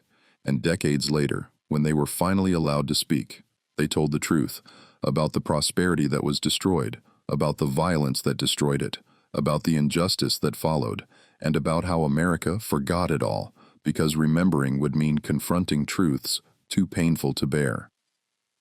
By early afternoon on May 31st, the burning has mostly stopped, not because the white mob showed mercy, but because there's nothing left to burn in Greenwood. 35 blocks of ash and rubble, smoke still rising from the ruins. And now begins a new phase of the nightmare. The mass arrest and detention of the survivors. Imagine you've just survived the worst day of your life. Your home is gone. Your business is destroyed. Maybe you've seen family members killed. You've been running for hours, terrified, traumatized. You're exhausted, in shock, possibly injured. You're standing somewhere north of what used to be your neighborhood, trying to figure out what to do next, where to go, how to survive. And then armed men approach you, not to help, to arrest you. That's what happened to thousands of Black Tulsans on May 31st and June 1st. National Guard troops and police, backed by armed white civilians who'd been deputized during the attack, began systematically rounding up every black person they could find. Men, women, children, elderly, infants, everyone. If you were black and in or near Tulsa, you were arrested. The official justification was protective custody. The authorities claimed they were protecting black residents from the mob, but that made no sense. The mob had just spent hours attacking black residents with police help. The police had deputized the mob, the National Guard had assisted in the destruction, and now, suddenly, these same authorities claimed they were protecting the victims. No, this was something else. This was about control, punishment, and covering up what had just happened. The roundup was methodical. Troops swept through what remained of Greenwood and the areas where survivors had fled. Black residents were ordered at gunpoint to march to detention centers. No explanations, no charges, no warrants, just orders. Get moving now. Anyone who hesitated or questioned was threatened or beaten. Families were separated during the march. Men were sent to one detention center, women and children to another. Parents desperately tried to keep track of their children in the chaos. Elderly residents struggled to keep up with the forced march. Some collapsed and were dragged or carried by other detainees. The guards showed no sympathy. Move faster. Stay in line. Shut up. The main detention center was the convention hall in downtown Tulsa. This was a large building used for exhibitions and public events. Now it became a prison camp holding thousands of Black Tulsans.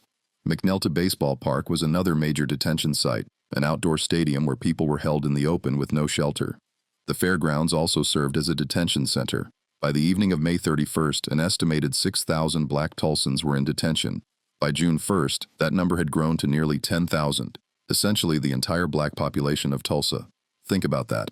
An entire community imprisoned without charges, held at gunpoint for the crime of being black in Tulsa during a white riot. Let me describe the conditions. At Convention Hall, thousands of people were packed into a space meant for hundreds. There was no food initially, no water, no sanitation. People sat or stood pressed together in the June heat. The smell became overwhelming. Thousands of unwashed bodies, no toilets, no ventilation. Children cried. Adults tried to comfort them, but had nothing to offer. No food, no water, no answers to the question every child asked, when can we go home? At McNelta Baseball Park, the conditions were even worse. This was an outdoor facility. The June Oklahoma sun beat down mercilessly. There was some water, a few spigots that guards grudgingly allowed people to access, but nothing like enough for thousands of people. No shade. People took off clothes to create makeshift shelters for children and elderly. Guards with rifles surrounded the perimeter. Anyone who approached the fence was threatened. The fairgrounds detention was similar. Outdoor pens, minimal facilities, armed guards. Families huddled together when they could, but many had been separated. Mothers frantically searched for children. Children wandered looking for parents. Elderly residents, some of whom had medical conditions, began to deteriorate, and the guards did nothing to help. This was punishment, not protection. After the first day, some food appeared. White churches and the Red Cross provided minimal rations, bread, water, occasionally soup. But it wasn't nearly enough. People were hungry, thirsty, exhausted. Some were injured from the attack and received no medical attention. A few died in detention from untreated injuries or heat exposure or stress. Those deaths were never officially recorded. The psychological torture was as bad as the physical conditions. The survivors had just watched their community destroyed. They'd seen loved ones killed. They'd lost everything they owned. And now they were being treated like criminals held without charges, with no idea when or if they'd be released. The trauma compounded on trauma. But here's where it gets even more sinister. While Black Tulsans were detained, white Tulsans were looting what remained of Greenwood.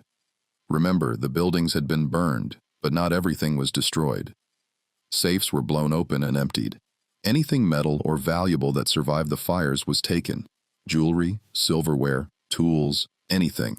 Trucks and cars were driven into the ruins to haul away salvageable goods. The detention served multiple purposes. Obviously, it removed witnesses from the crime scene. With black residents imprisoned, white Tulsans could move freely through Greenwood's ruins, taking whatever they wanted. But it also established a power dynamic. Black Tulsans were being told, "You have no rights. We can imprison you without cause. We can hold you indefinitely. Your only chance of release is our mercy." And that mercy came with conditions. To be released from detention, a black Tulsan needed a green card. This was a card signed by a white employer or a responsible white citizen vouching for the black person. Without this card, you stayed in detention indefinitely. The system was designed to force black Tulsans into dependency on white Tulsans. Think about what this meant. Your home was destroyed by white Tulsans. You were imprisoned by white authorities. And now your freedom depended on a white person agreeing to vouch for you. Many white employers took advantage. They offered to sign green cards only if black workers agreed to low wages, long hours, or other exploitative conditions. What choice did people have? Stay in detention or accept whatever terms were offered. Some black Tulsan had no connection to white employers and no white acquaintances willing to vouch for them. They stayed in detention for days, sometimes weeks. Families were kept apart. Children were held with their mothers but separated from fathers. The psychological damage was immeasurable. Even those who were released faced immediate problems. Released to where?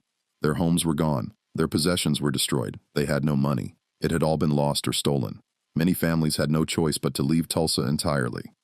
Others ended up in tent cities that the Red Cross established on the outskirts of where Greenwood had been. The Red Cross, to their credit, tried to help. They provided tents, some food, basic supplies, but they were overwhelmed. Thousands of homeless people with nothing. The Red Cross couldn't rebuild homes. They couldn't restore businesses. They couldn't bring back the dead. They could only provide minimal humanitarian aid to keep people alive. By mid-June, most black Tulsans had been released from detention, though a few were held longer on various pretexts. But release didn't mean freedom. It meant being forced to live in tents in the ruins of your community under the watchful eyes of the same authorities who had helped destroy it. It meant starting over with absolutely nothing. It meant living with trauma and fear and rage that had nowhere to go.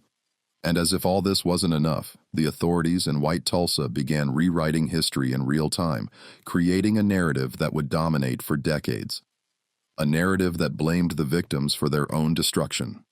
In the first hours and days after the massacre, some truthful reporting occurred. The Tulsa Tribune and the Tulsa World, the city's two main newspapers, initially described the events with some accuracy. They reported that white mobs had attacked Greenwood. They described the destruction. Some early accounts even acknowledged that black Tulsans had been defending themselves and their property. But very quickly, the narrative began to shift. By June 2nd, just 2 days after the massacre began, newspaper articles were starting to use different language. It was no longer an attack on Greenwood, it was a race riot, the implication being that both sides were equally responsible, that this was chaotic violence rather than organized destruction. Then the language shifted further. It became a Negro uprising. Stories began emphasizing the confrontation at the courthouse, presenting it as black aggression against white authorities. The context that a lynch mob of 10,000 white men had gathered to murder a black teenager based on a false accusation was minimized or omitted entirely. Dick Rowland's alleged assault on Sarah Page was reported as fact even though no evidence supported it, and Sarah Page herself refused to press charges. White Tulsa needed a narrative that justified what had happened. They couldn't say, "We destroyed a prosperous black community because we were jealous and racist." They needed a story where white Tulsans were defending themselves, where black Tulsans were dangerous aggressors, where the destruction of Greenwood was regrettable but necessary. So that's the story they created. The Tulsa County Grand Jury convened on June 8th to investigate the events. Notice the speed just 8 days after the massacre. Compare that to the decades it would take to conduct a thorough investigation. The grand jury was composed entirely of white men. No black Tulsans were allowed to serve. The proceedings were not open to the public. The grand jury's report, issued on June 25th, was a masterclass in victim blaming. The report concluded that the riot was caused by certain bad Negroes. It specifically blamed black Tulsans for going to the courthouse armed, calling this act the direct cause of all that followed. The report praised the white citizens who responded to the call of duty to stop the uprising. Read that again. The grand jury praised the white mob that destroyed Greenwood. The people who murdered, burned, and looted were described as responding to the call of duty. The black Tulsans who tried to defend themselves and their community were blamed for causing the violence. The report recommended that several black community leaders be prosecuted for inciting the riot. A.J. Smitherman, the newspaper editor who had written against lynching, was indicted. J.B. Stratford, the hotel owner, was indicted. Other prominent black Tulsans were targeted for prosecution. The message was clear. Black leadership, black pride, black success, all of it was dangerous and would be punished. Dick Rowland, whose alleged assault started everything, was quietly released. Sarah Page refused to testify against him. The prosecutor, realizing there was no evidence and that a trial would expose the lie that justified the massacre, dropped the charges. Rowland left Tulsa and never returned. Sarah Page also disappeared from public record. Neither of them wanted any part of the story that had destroyed an entire community. Meanwhile, not a single white person was indicted for the violence. Not one. Despite thousands of witnesses, despite photographs showing white men with guns and looted goods, despite known murders, arson, and theft, zero prosecutions, the legal system had decided that destroying Black Wall Street was not a crime. A J. Smitherman, facing indictment and death threats, fled Oklahoma. He eventually settled in Massachusetts, where he continued his journalism career. J.B. Stratford also fled, first to Kansas and then to Chicago. He died in 1935, never returning to Tulsa. His criminal record from the 1921 indictment wasn't cleared until 1996, 75 years later, long after his death. Other black leaders left Oklahoma, taking their talents and wealth to other states. Brain drain on a massive scale. Now let's talk about the insurance situation, because this is where the economic destruction became permanent. Black Tulsans had insurance on their homes and businesses. They'd been responsible property owners, paying premiums, following the rules. When their properties were destroyed, they filed claims. Every single claim was denied. The insurance companies pointed to clauses in policies that excluded coverage for riot or insurrection. Since the grand jury had declared this a riot, the exclusions applied. Never mind that it wasn't a riot in any meaningful sense. It was an organized attack with government participation. Never mind that black property owners had paid premiums specifically for protection against loss. The insurance companies refused to pay a single dollar. Black Tulsans sued. The cases went to Oklahoma courts. The courts sided with the insurance companies every time. The legal reasoning was circular. It was declared a riot. Policies exclude riots. Therefore, no coverage. The fact that calling it a riot was itself part of the cover-up didn't matter to the courts. The message was clear. The system would not help black Tulsans recover. Think about what this meant economically. The estimated property damage was $1.5 to $2 million in 1921, roughly $27 to $35 million today. That's the immediate loss, but insurance exists precisely to help people rebuild after disasters. Without insurance payouts, most black Tulsans had no capital to rebuild. They'd lost everything and had no way to recover. Some families left Tulsa for good, joining the Great Migration to northern cities, where they hoped for better treatment. Others stayed, but could only afford to rebuild modest homes, nothing like what they'd lost. The businesses that had made Greenwood prosperous, most never reopened. The doctors, lawyers, and entrepreneurs, many left for cities where their work wouldn't be destroyed overnight.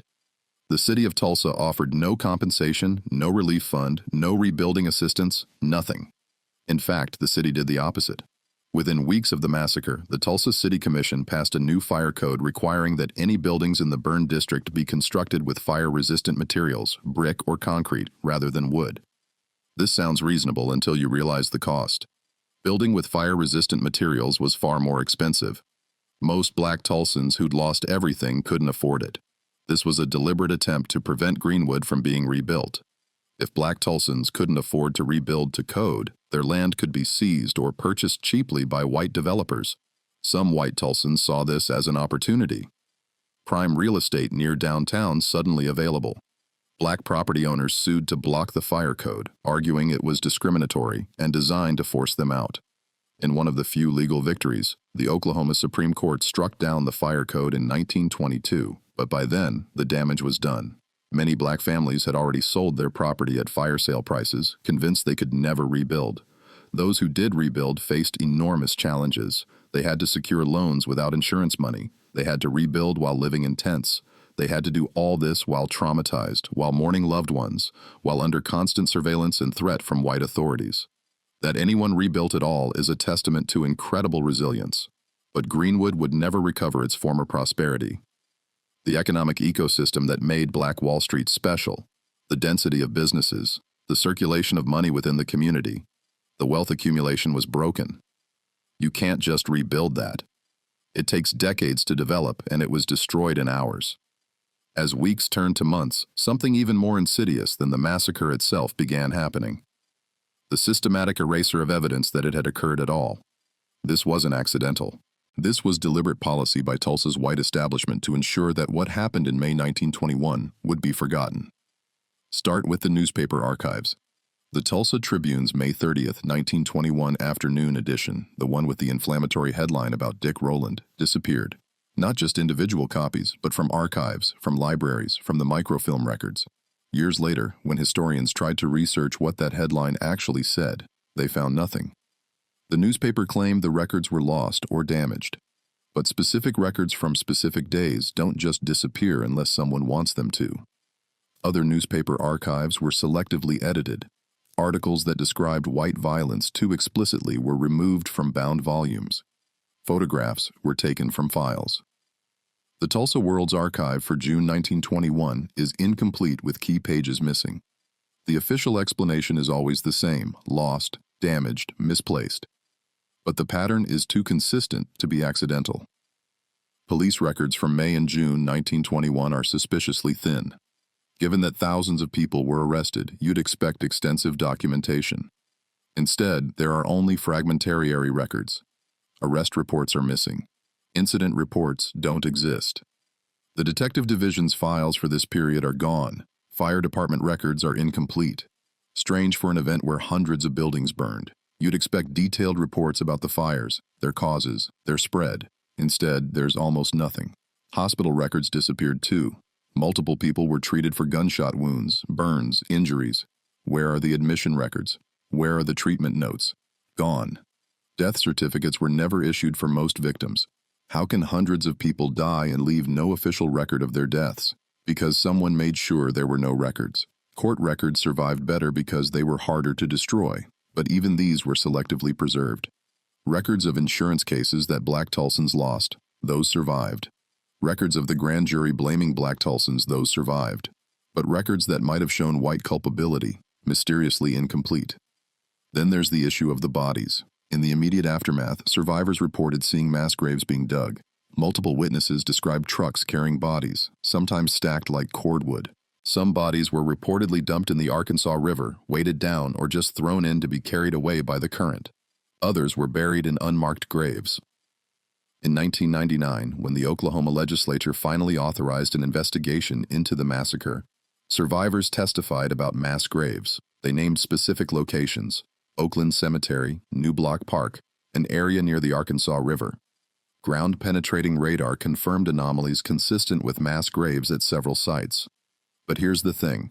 For 78 years, authorities denied these graves existed. They called survivor testimony unreliable.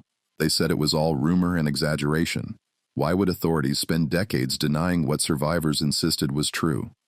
Because admitting mass graves exist means admitting the scale of murder. The official death toll from 1921 was 36 people, 10 white, 26 black.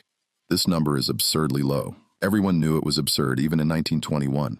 But it was the official number and authorities stuck to it for decades. If you dig up mass graves and find hundreds of bodies, you can't maintain the fiction that only 36 people died. You have to acknowledge that the death toll was far higher. And if the death toll was far higher, then this wasn't a riot with some unfortunate casualties. This was a massacre. This was mass murder. That's a truth white Tulsa didn't want to face. Photographs of the massacre exist, but they nearly didn't. Many photos were taken during the destruction. White Tulsans photographed themselves posing with guns, standing in front of burning buildings, holding looted goods. These weren't hidden snapshots. These were people proud of what they'd done, documenting it like a hunting trip. In the days after the massacre, police and National Guard troops confiscated cameras from black residents and destroyed the film. White people's photos were also confiscated in some cases, supposedly as evidence, but then the photos disappeared into police custody and were never seen again. The official reason was protecting people's privacy. The real reason was destroying evidence. A few photographs survived because people hid them. Some white Tulsans kept photos as souvenirs and their descendants later donated them to archives. Some black survivors hid photos despite the risk. These surviving images are powerful evidence of what happened. They show the scale of destruction, the military-style organization of the attack, the casual cruelty of the perpetrators. But for decades, these photos weren't published. They weren't shown in schools. They weren't part of the historical record accessible to most people.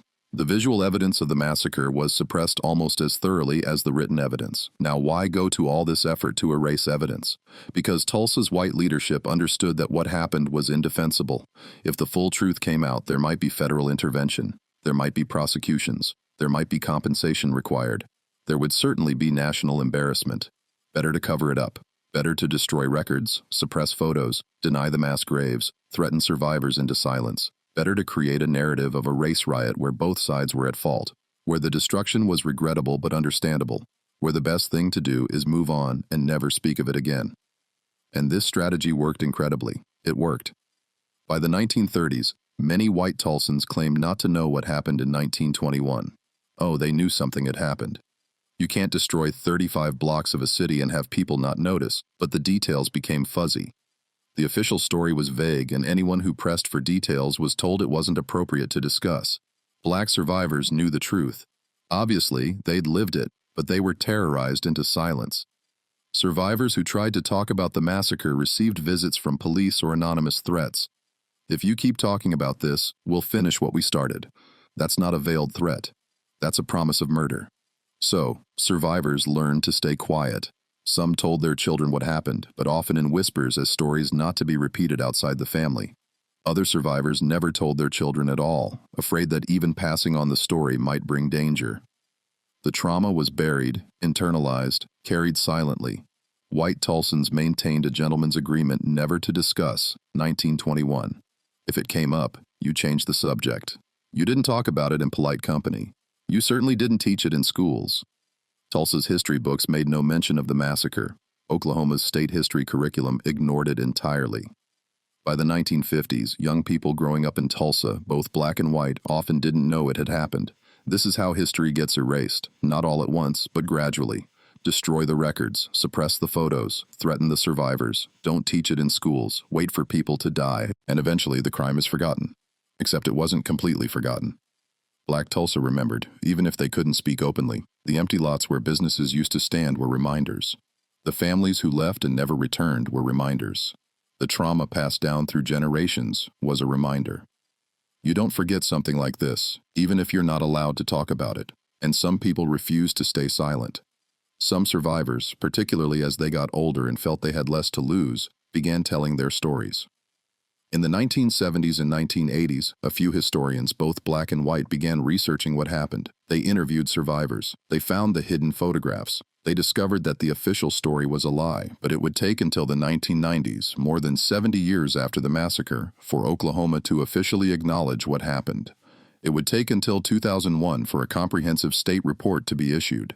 And it would take until 2020, nearly 100 years later, for serious efforts to locate and excavate the mass graves. A century of silence. A century of denial. A century of survivors and their descendants living with trauma while the world pretended nothing had happened. That's the true crime of the cover-up. Not just that it protected the perpetrators, though it did, but that it denied the victims justice, denied the survivors recognition, denied the descendants closure. The massacre destroyed Black Wall Street in 1921. The cover-up ensured it would stay destroyed because how do you rebuild when history pretends you never existed in the first place? How do you mourn when your dead don't even have graves? How do you heal when you're not allowed to speak about your wounds? These are the questions that survivors carried for the rest of their lives. Questions without good answers. Questions that their children and grandchildren would inherit. Questions that America still struggles to answer today. June 1921. The smoke has cleared from what used to be Greenwood. Now you can see the full extent of the devastation. Block after block of rubble and ash. Brick chimneys standing like tombstones. The only things left of burned homes. twisted metal where businesses once stood. The streets are empty except for people picking through ruins, looking for anything salvageable. There's almost nothing to find. Imagine being a survivor returning to where your home once stood. You walk streets you've walked 1,000 times, but nothing looks familiar. That corner where the Williams confectionery used to be, just a foundation and ash. The Stratford Hotel, that magnificent 3-story building, collapsed walls and burned timbers, your own home. You find the lot by counting from the corner because there are no landmarks left, and where your house stood, there's nothing but a concrete foundation and the charred remains of your life. You sift through the ash with your hands, hoping to find something. Anything. Maybe your mother's jewelry survived the fire, maybe the iron skillet, maybe some tool from your husband's workshop. You find pieces of melted glass, bent nails, the metal frame of a bed warped by heat. That's all. Everything else, the furniture you saved for, the clothes you carefully maintained, the photographs of your parents, the children's toys, the books, the dishes, everything that made a house a home gone, burned to powder, and blown away on the wind. This is what 10,000 people experienced in June 1921. This is where they had to start over from nothing, less than nothing, because they also had debt from destroyed businesses, medical bills from injuries, funeral expenses for family members murdered. They had trauma that would mark them for life, and they had a city government and white population that was hostile to their very existence. But here's the remarkable thing. Many of them decided to stay. They decided to rebuild. Not everyone. Thousands left Tulsa, joined the Great Migration north, tried to start over in Chicago, Detroit, New York, anywhere but Oklahoma. Who could blame them? Why stay in a city that tried to exterminate you? But others, maybe half the community, stayed. They'd built Greenwood once. They would build it again. The first fight was legal. Remember that fire ordinance the city passed requiring expensive fire-resistant construction? Black property owners immediately understood this was designed to force them out. If they couldn't afford to rebuild to code, white developers could buy the land cheap. This wasn't about fire safety. This was about land theft. Black attorneys, those who hadn't fled Oklahoma, filed suit. They argued the ordinance was discriminatory, that it was designed specifically to prevent black residents from rebuilding. The case went to the Oklahoma Supreme Court, and in October 1921, in one of the few legal victories black Tulsans would win, the court struck down the ordinance. The decision said the city couldn't impose requirements that effectively prevented property owners from rebuilding. This was crucial. It meant black residents could rebuild wooden structures if that's all they could afford. It meant they could start reconstructing immediately without waiting to accumulate money for brick or concrete construction. It was a small victory, but in the context of total destruction, small victories mattered. The rebuilding started immediately after the court decision. By November 1921, 6 months after the massacre, construction was visible throughout Greenwood. But what was being built wasn't the same as what was lost. The businesses that returned were smaller. The homes were more modest. The grand vision of Black Wall Street was replaced by the pragmatic reality of what people could afford. With no insurance money, no city assistance, and limited credit, the churches led the rebuilding effort just as they'd been the backbone of the original Greenwood. Mount Zion Baptist Church, which had been completely destroyed, began rebuilding within months. The congregation held services in temporary structures while they raised money for a new building. First Baptist Church did the same. These churches weren't just places of worship. They were community centers, meeting places, symbols of resilience. Rebuilding them was about more than religion. It was about refusing to be erased. By 1922, some businesses had reopened. John and Lula Williams rebuilt the Dreamland Theater. Though the new building was smaller than the original, they reopened the confectionery. They were determined that their businesses would survive, that their place in the community would continue. But the cost was enormous, not just financial, but emotional. Every day they ran those businesses was a reminder of what was lost. New businesses opened too. Greenwood wasn't just rebuilding what was destroyed, it was continuing to grow. By 1925, Greenwood had recovered some of its commercial vitality. There were grocery stores, barbershops, restaurants, law offices, medical practices. Not 300 businesses like before, but enough to serve the community. The district was functioning again, even if diminished. But here's what was lost that could never be rebuilt. Trust. The trust that allowed Greenwood to flourish in the first place. Before the massacre, black Tulsans believed that if they followed the rules, worked hard, built legitimate businesses, and accumulated wealth legally, they would be safe. The massacre destroyed that belief. Now everyone knew prosperity made you a target. Success invited violence. No matter how successful you became, white supremacy could take it away in a day. This psychological damage was as significant as the physical destruction. Black families who rebuilt did so knowing it could all be taken again. Some chose not to rebuild as prosperously. Why accumulate wealth that could be stolen? Why build a nice home that could be burned? Better to stay below the radar, to be comfortable but not too successful, to avoid attracting attention. The massacre had achieved what Jim Crow laws alone couldn't. It had terrorized Black Tulsans into accepting limits on their ambitions. The individual trauma was profound. Let me tell you about some specific survivors and how they carried the massacre for the rest of their lives. Olivia Hooker was 6 years old during the massacre. She hid under her family's dining room table while white men ransacked their home. She watched through the table legs as they poured oil on her mother's furniture before burning it. She saw them dig up her mother's carefully tended tulip garden, destroying it for no reason except cruelty. That trauma marked her entire life, but Olivia Hooker refused to be defined only by that trauma. She went on to become a groundbreaking figure. During World War II, she became one of the first Black women to join the U.S. Coast Guard. After the war, she earned a Ph.D. in psychology and spent her career studying trauma, particularly childhood trauma. You think her research wasn't influenced by her own experience? You think watching your home destroyed at age 6 didn't shape her entire understanding of psychological damage? Olivia Hooker lived to be 103 years old. She died in 2018.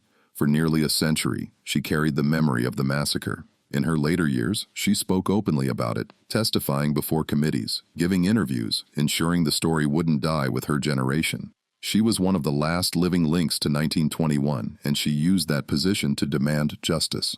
George Monroe was 5 years old during the massacre. His family hid in a crawlspace under their house while the violence raged above them. He heard gunfire, screaming, the sound of things breaking and burning.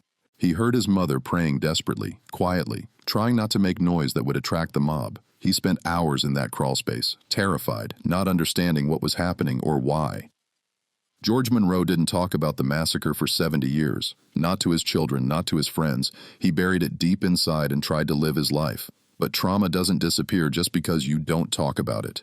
It manifests in other ways. Anxiety, depression, hypervigilance, difficulty trusting people. Monroe struggled with all of this, but never connected it to his childhood trauma, or at least never spoke about that connection. It wasn't until the 1990s, when he was in his 80s, that George Monroe finally told his story publicly. He participated in interviews for historical documentaries. He spoke at community events and he said something telling. We were told never to talk about what happened. For decades, I felt like talking about it was dangerous, like something bad would happen if I did. It took me 70 years to realize I was still hiding in that crawl space. That's what the cover-up did.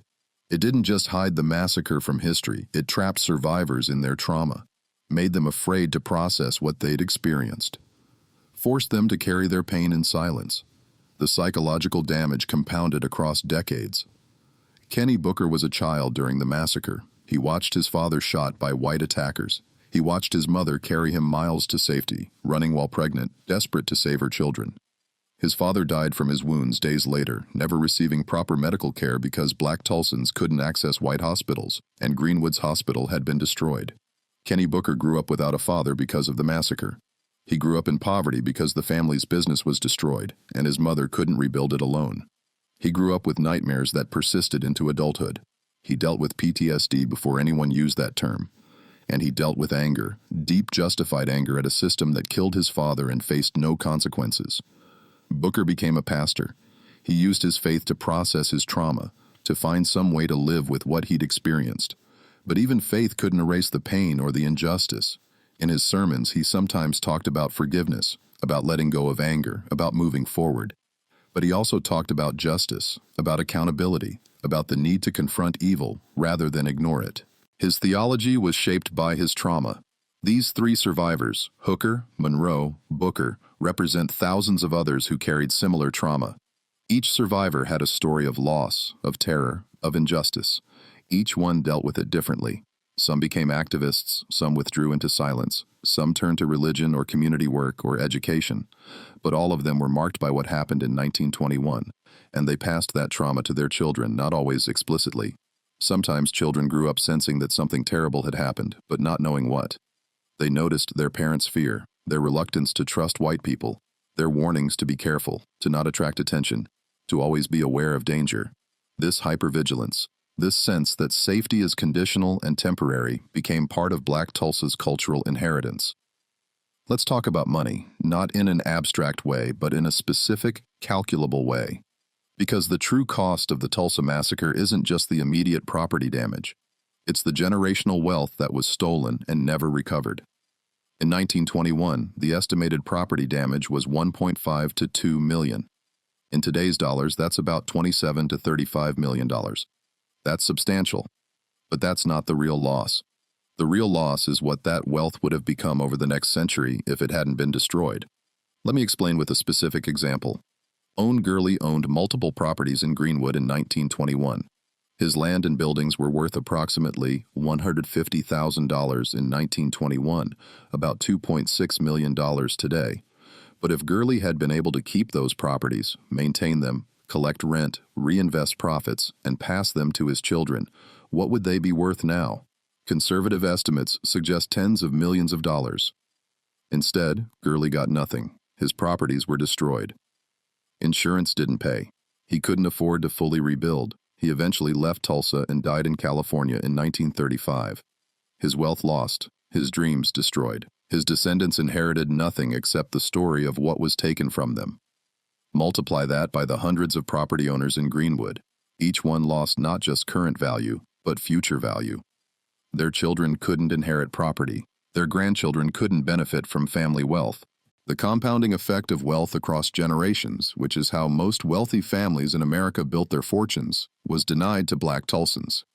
Think about white Tulsa families in 1921. Many of them made fortunes in the oil boom. They bought property, started businesses, made investments. That wealth compounded over decades. Today, their great-grandchildren are still benefiting from those early 20th century fortunes. They inherit property, trust funds, business connections, access to capital. They start life with advantages that most people can't access. Now think about Black Tulsa families in 1921. They built similar wealth through different means: businesses, property, professional practices. They should have been able to pass that wealth to future generations.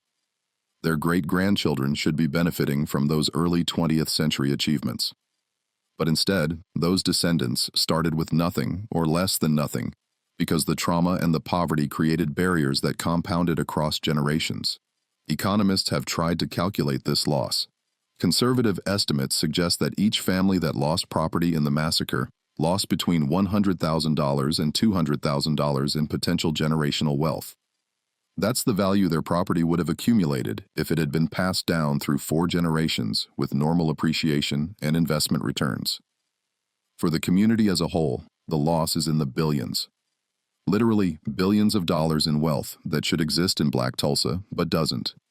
That money would have funded college educations, business startups, home purchases, retirement savings, everything that wealth enables.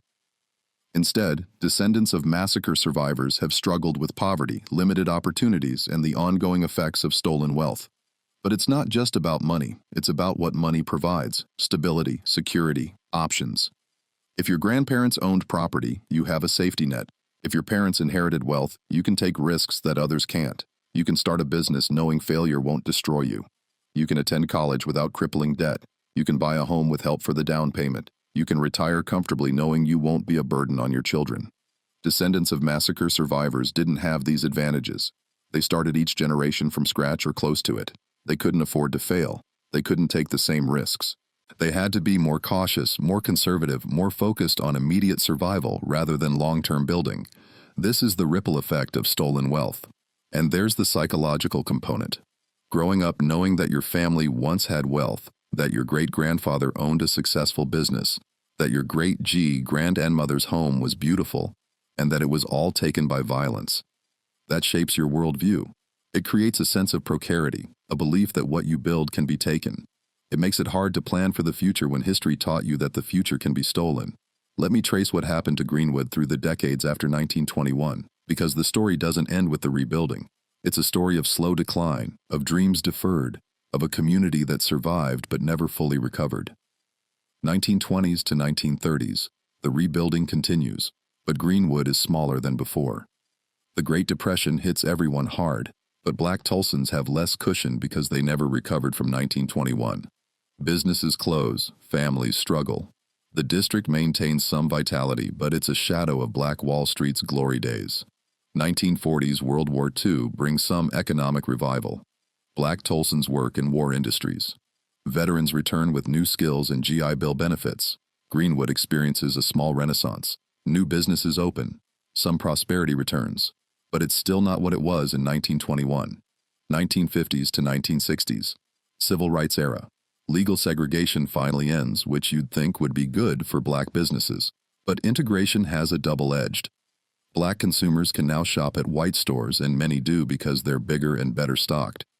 Black businesses in Greenwood lose customers. The very segregation that created Black Wall Street's economic success is ended, but without reparations or compensation for what was destroyed. Also in the 1950s, urban renewal across America. Urban renewal becomes code for destroying Black neighborhoods to build highways and redevelop land. Tulsa follows this pattern. Interstate 244 is built, and guess where it goes? Right through Greenwood. Dozens of homes and businesses are demolished for the highway. The community is physically divided by a concrete barrier. This is sometimes called Negro removal because that's what it accomplishes.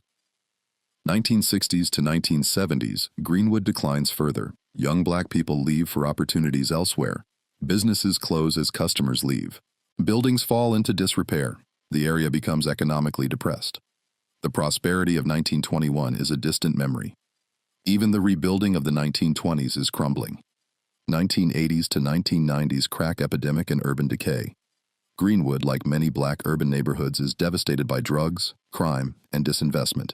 Police patrol heavily but don't protect effectively. The district that was once the pride of Black America becomes associated with poverty and crime. The transformation is complete and tragic. 2000s, some revitalization efforts begin. Historical markers are placed. People start talking about preserving what's left of Greenwood's history. But by now, most of the original buildings are gone. The community is dispersed. Greenwood, as a distinct, thriving Black business district, essentially no longer exists. This trajectory from prosperity to destruction to diminished rebuilding to slow decline is the long-term impact of the massacre. It's not just that Black Wall Street was destroyed in 1921. It's that it could never fully recover because the economic foundation was stolen and never returned. Compare this to white Tulsa's trajectory. In 1921, Tulsa had about 100,000 people and was growing rapidly because of oil. Despite the massacre, or perhaps because of it, because white Tulsans looted substantial wealth from Greenwood, white Tulsa continued to prosper. The oil industry boomed, fortunes were made, the city built museums, universities, cultural institutions, wealth accumulated and compounded. Today, Tulsa is a mid-sized American city with all the expected amenities, and many of its wealthiest families trace their fortunes back to the oil boom era that included 1921. That's the comparison. That's what was stolen from Black Tulsans. Not just the buildings burned in 1921, but a century of prosperity that should have followed. For 50 years, the Tulsa Race Massacre was effectively erased from public memory. Survivors lived with their trauma in silence. Schools didn't teach it. History books didn't mention it. Even in Tulsa, many people born after 1921 grew up not knowing it happened. The cover-up was remarkably successful, but truth has a way of emerging, even when powerful people try to bury it. In the 1970s, the silence began to crack. Ed Wheeler, a white journalist in Tulsa, started researching the massacre in the early 1970s. He interviewed survivors, many of whom were elderly by then and willing to talk about what they'd been forced to hide for decades. Wheeler published articles in local papers, wrote a comprehensive account, started giving public talks. His work was met with hostility from Tulsa's white establishment. He was told he was stirring up trouble, dredging up the past, hurting the city's reputation. But he persisted. Around the same time, a few Black historians and community leaders began pressing for recognition. They organized commemoration events on the anniversary of the massacre. They contacted descendants of survivors. They started collecting oral histories before the last survivors died. This grassroots effort kept the memory alive even when official institutions ignored it. In the 1990s, momentum built. The Oklahoma legislature, finally acknowledging this gap in state history, created the Oklahoma Commission to study the Tulsa race riot of 1921. Notice the language. They still called it a riot rather than a massacre. That would change, but slowly. The Commission's work from 1997 to 2001 was groundbreaking. They interviewed survivors. By then, in their 80s and 90s, the last living witnesses to 1921, they researched archives, found documents that had survived the cover-up, located photographs that had been hidden. They consulted historians, legal experts, economists. They produced a comprehensive report that for the first time in Oklahoma's official history told the truth about what happened. The Commission's findings were damning. They concluded that 1. The massacre was not a spontaneous riot, but a coordinated attack with government participation. 2. The death toll was far higher than 36, likely between 100 and 300. 3. Mass graves existed and should be located. 4. The legal system failed Black Tulsans completely. 5. Insurance companies committed fraud by denying all claims. 6. The cover-up was systematic and deliberate. 7. Survivors and descendants deserved compensation. The Commission recommended several remedies: direct payments to survivors and descendants, scholarship programs for descendants, economic development in the Greenwood area, continued search for mass graves, creation of memorials and museums, inclusion of the massacre and school curricula. The Oklahoma legislature received the report in 2001. They acknowledged its findings. They praised the work of the Commission, and then they did almost nothing about it. No reparations were paid. No comprehensive compensation program was created. The scholarship program was established but woefully underfunded. Economic development in Greenwood remained limited. The legislature couldn't bring itself to follow through on the Commission's recommendations. Survivors were outraged. They'd finally been vindicated. Oklahoma officially acknowledged what happened, admitted it was worse than claimed, recognized the ongoing harm.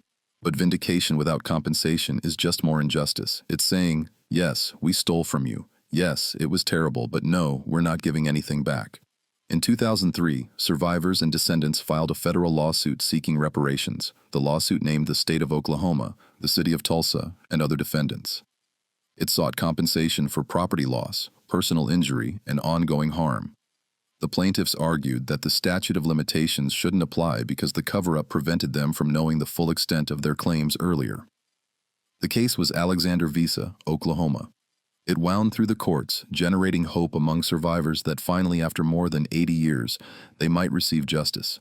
But in 2004, the district court dismissed the case on statute of limitations grounds. The plaintiffs appealed. In 2005, the 10th Circuit Court of Appeals upheld the dismissal.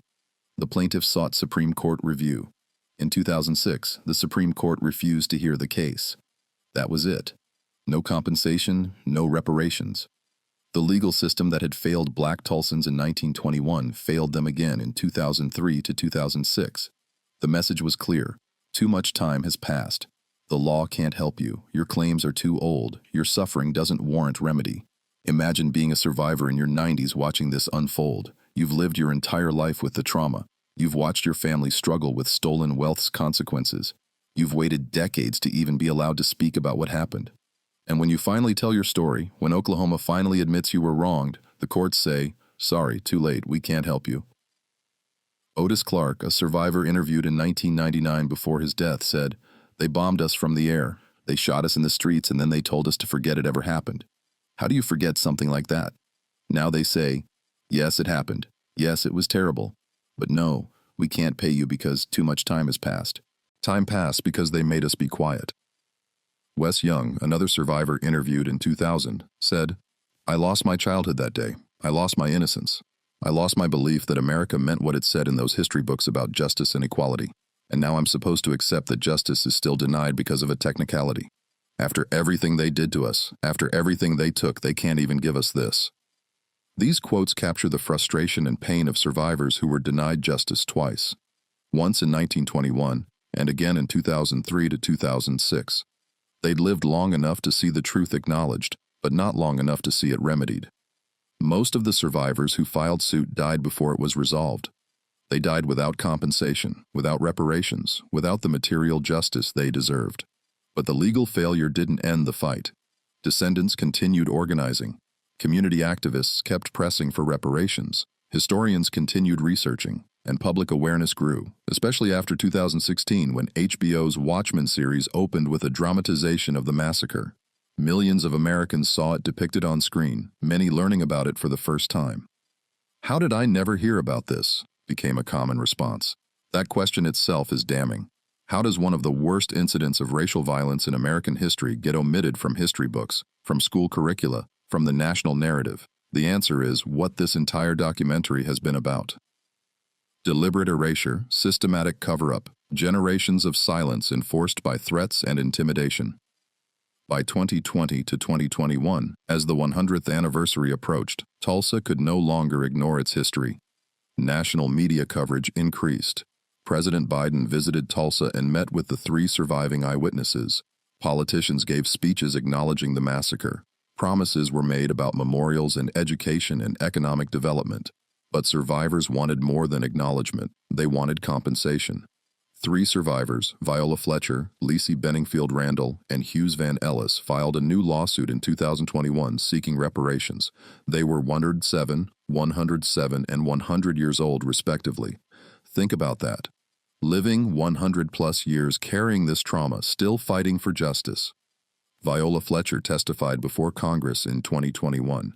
She said, "I am 107 years old and have never seen justice. I pray that one day I will." Her words carried the weight of a century of injustice. Here was a woman who witnessed the massacre as a child, who lived through a century of silence and denial, who was still seeking recognition of what was stolen from her. That new lawsuit is still pending as of this recording. The survivors are hoping that this time, maybe this time, the legal system will provide remedy. But hope is tempered by experience. They've seen too many promises broken, too many apologies without action, too much acknowledgement without compensation. Hughes Van Ellis died in October 2023 at age 102 before seeing the resolution of the lawsuit. He spent his entire life, more than a century, waiting for justice that never came. Viola Fletcher and Lacey Randall remain fighting in their final years for what should have been given generations ago. The story of the Tulsa Race Massacre is not ancient history, it's living history. There are people alive today who experienced it. There are children and grandchildren and great-grandchildren who live with its economic and psychological consequences. And there are survivors now in their hundreds who might die before ever receiving the justice they deserve. That's the tragedy. Not just what happened in 1921, but everything that came after. The cover-up, the silence, the denial, the broken promises, the legal failures, the century of injustice compounding on top of the original injustice. The massacre destroyed Black Wall Street in 1921. But America's response to the massacre, or rather, America's lack of response, has destroyed so much more. Let's talk about reparations, not in abstract philosophical terms, but in concrete practical terms. Because when survivors and descendants of the Tulsa Race Massacre ask for reparations, they're not asking for charity. They're asking for compensation for documented theft. They're asking for what was stolen to be returned with interest. They're asking for the most basic principle of justice. When you take something that doesn't belong to you, you give it back. The concept of reparations isn't new or radical. It has precedent in American law and in international law. After World War II, Germany paid reparations to Holocaust survivors and to the State of Israel. These payments continued for decades, totaling billions of dollars. The principle was simple. An atrocity was committed. People were harmed. Compensation is owed. No amount of money can restore murdered lives, but it can acknowledge the wrong and provide material support to survivors and descendants. The United States itself has paid reparations before. In 1988, President Reagan signed the Civil Liberties Act, which provided $20,000 to each surviving Japanese American who was interned during World War II. This was 43 years after the internment ended. The government acknowledged the wrong, apologized, and paid compensation. Not full compensation. You can't put a price on freedom stolen, but meaningful recognition of harm done. Native American tribes have received various forms of compensation for land theft and broken treaties, though nowhere near adequate to the scale of what was taken. The point is, America knows how to do reparations when it wants to. The mechanism exists, the precedent exists. The only question is political will. So when Oklahoma refuses to pay reparations to Tulsa Massacre survivors and descendants, it's not because reparations are impossible or unprecedented. It's because Oklahoma chooses not to. That's an important distinction. Let's examine the arguments made against reparations because understanding them reveals a lot about how America thinks about race, justice, and accountability. Argument 1. It happened too long ago. This argument says that because the massacre occurred over 100 years ago, it's too late to provide compensation. But this logic falls apart under scrutiny. First, as mentioned, America paid Japanese internment survivors 43 years after the fact. Holocaust survivors received compensation 50 years and more after the Holocaust. Time doesn't erase theft or make injustice acceptable. Second, the harm isn't just historical. It's ongoing. The wealth stolen in 1921 would have compounded over generations. Descendants of massacre victims are poorer today because of what was taken from their grandparents. The economic impact continues. When harm is ongoing, the claim for remedy doesn't expire. Third, the reason so much time passed is because of the cover-up. Oklahoma systematically suppressed information about the massacre for 80 years. Survivors were threatened into silence. Evidence was destroyed. The story was erased from history books. You can't use the passage of time as an excuse when you're the one who made sure time would pass before the truth came out. Argument 2. Current citizens aren't responsible. This argument says that people living in Oklahoma today didn't participate in the 1921 massacre, so they shouldn't have to pay for it. But this misunderstands how government works and how intergenerational harm functions. Governments are continuous entities. The state of Oklahoma that existed in 1921 is the same legal entity as the state of Oklahoma today. When a government commits a wrong, the government owes remedy regardless of who currently holds office. We accept this principle in other contexts. Government bonds issued decades ago must still be honored. Contracts signed by previous administrations still bind current governments. Debts don't disappear when new people get elected. Moreover, current Oklahomans do benefit from the 1921 massacre, even if they don't realize it. Property stolen from black Tulsans often ended up in white hands. Wealth accumulated by white families after 1921 was sometimes built partly on stolen black wealth. Economic advantages compound over generations. White Tulsans today, on average, are wealthier than black Tulsans partly because of generational wealth accumulation that was denied to black families. This doesn't mean individual white Oklahomans are personally guilty of the massacre, but it does mean they benefit from systems and structures built on that injustice. Reparations aren't about personal guilt. They're about correcting systemic wrong. Argument 3. We can't identify who should receive compensation. This is a practical objection. How do we determine who's a descendant of massacre victims? Aren't the genealogical records too spotty? Won't people falsely claim descendancy? But this problem has been solved in other reparations programs. Holocaust survivors were identified and verified. Japanese internment survivors were identified and verified. It requires work. Yes, it requires establishing documentation standards and verification processes, but it's not impossible. Genealogical records exist. Survivor testimony exists. Property records from 1921 show who owned what. We have the tools to do this if we have the will. The better question is, why are opponents of reparations so concerned about false positives, people who might wrongly receive compensation, and so unconcerned about false negatives, legitimate descendants who would be denied? This priority reveals a lot about whose interests are being protected. Argument 4. It's too expensive. The estimated cost of comprehensive reparations for Tulsa massacre descendants ranges from $100 million to $300 million, depending on how compensation is calculated. That's significant money. Oklahoma's annual state budget is over $8 billion. Tulsa's annual city budget is over $1 billion. So reparations would be expensive, but not impossibly so. Put it in perspective. Oklahoma regularly gives tax breaks to oil companies worth hundreds of millions of dollars. Tulsa built a new baseball stadium that cost $60 million. The state finds money for what it prioritizes. When people say reparations are too expensive, what they mean is, we don't want to prioritize this. Moreover, the cost of not paying reparations is also high. The ongoing poverty in parts of North Tulsa, the crime, the social dysfunction, these have costs. Police costs, incarceration costs, lost economic productivity. Addressing root causes through reparations might actually be cheaper long-term than managing symptoms. Argument 5. It would set a bad precedent. This argument fears that paying Tulsa reparations would open floodgates to other claims. What about slavery reparations? What about other race massacres? What about Native American claims? If we pay one, we'll have to pay all. First response, good. If multiple injustices deserve remedy, then remedy should be provided. The existence of multiple wrongs doesn't excuse any of them. Second response, each case can be evaluated on its own merits. Tulsa reparations don't automatically determine slavery reparations, which is a different and more complex question. We're capable of distinguishing between different claims and different types of harm. Third response, the floodgates argument is used by those who oppose any reparations ever. It's a way to say no without saying no. If you believe that documented theft should be compensated, then sometimes the answer will be yes. If that makes you uncomfortable, examine why. Now, having demolished the arguments against, let's look at the positive case for reparations. The case for reparations, documented theft. We know exactly what was taken.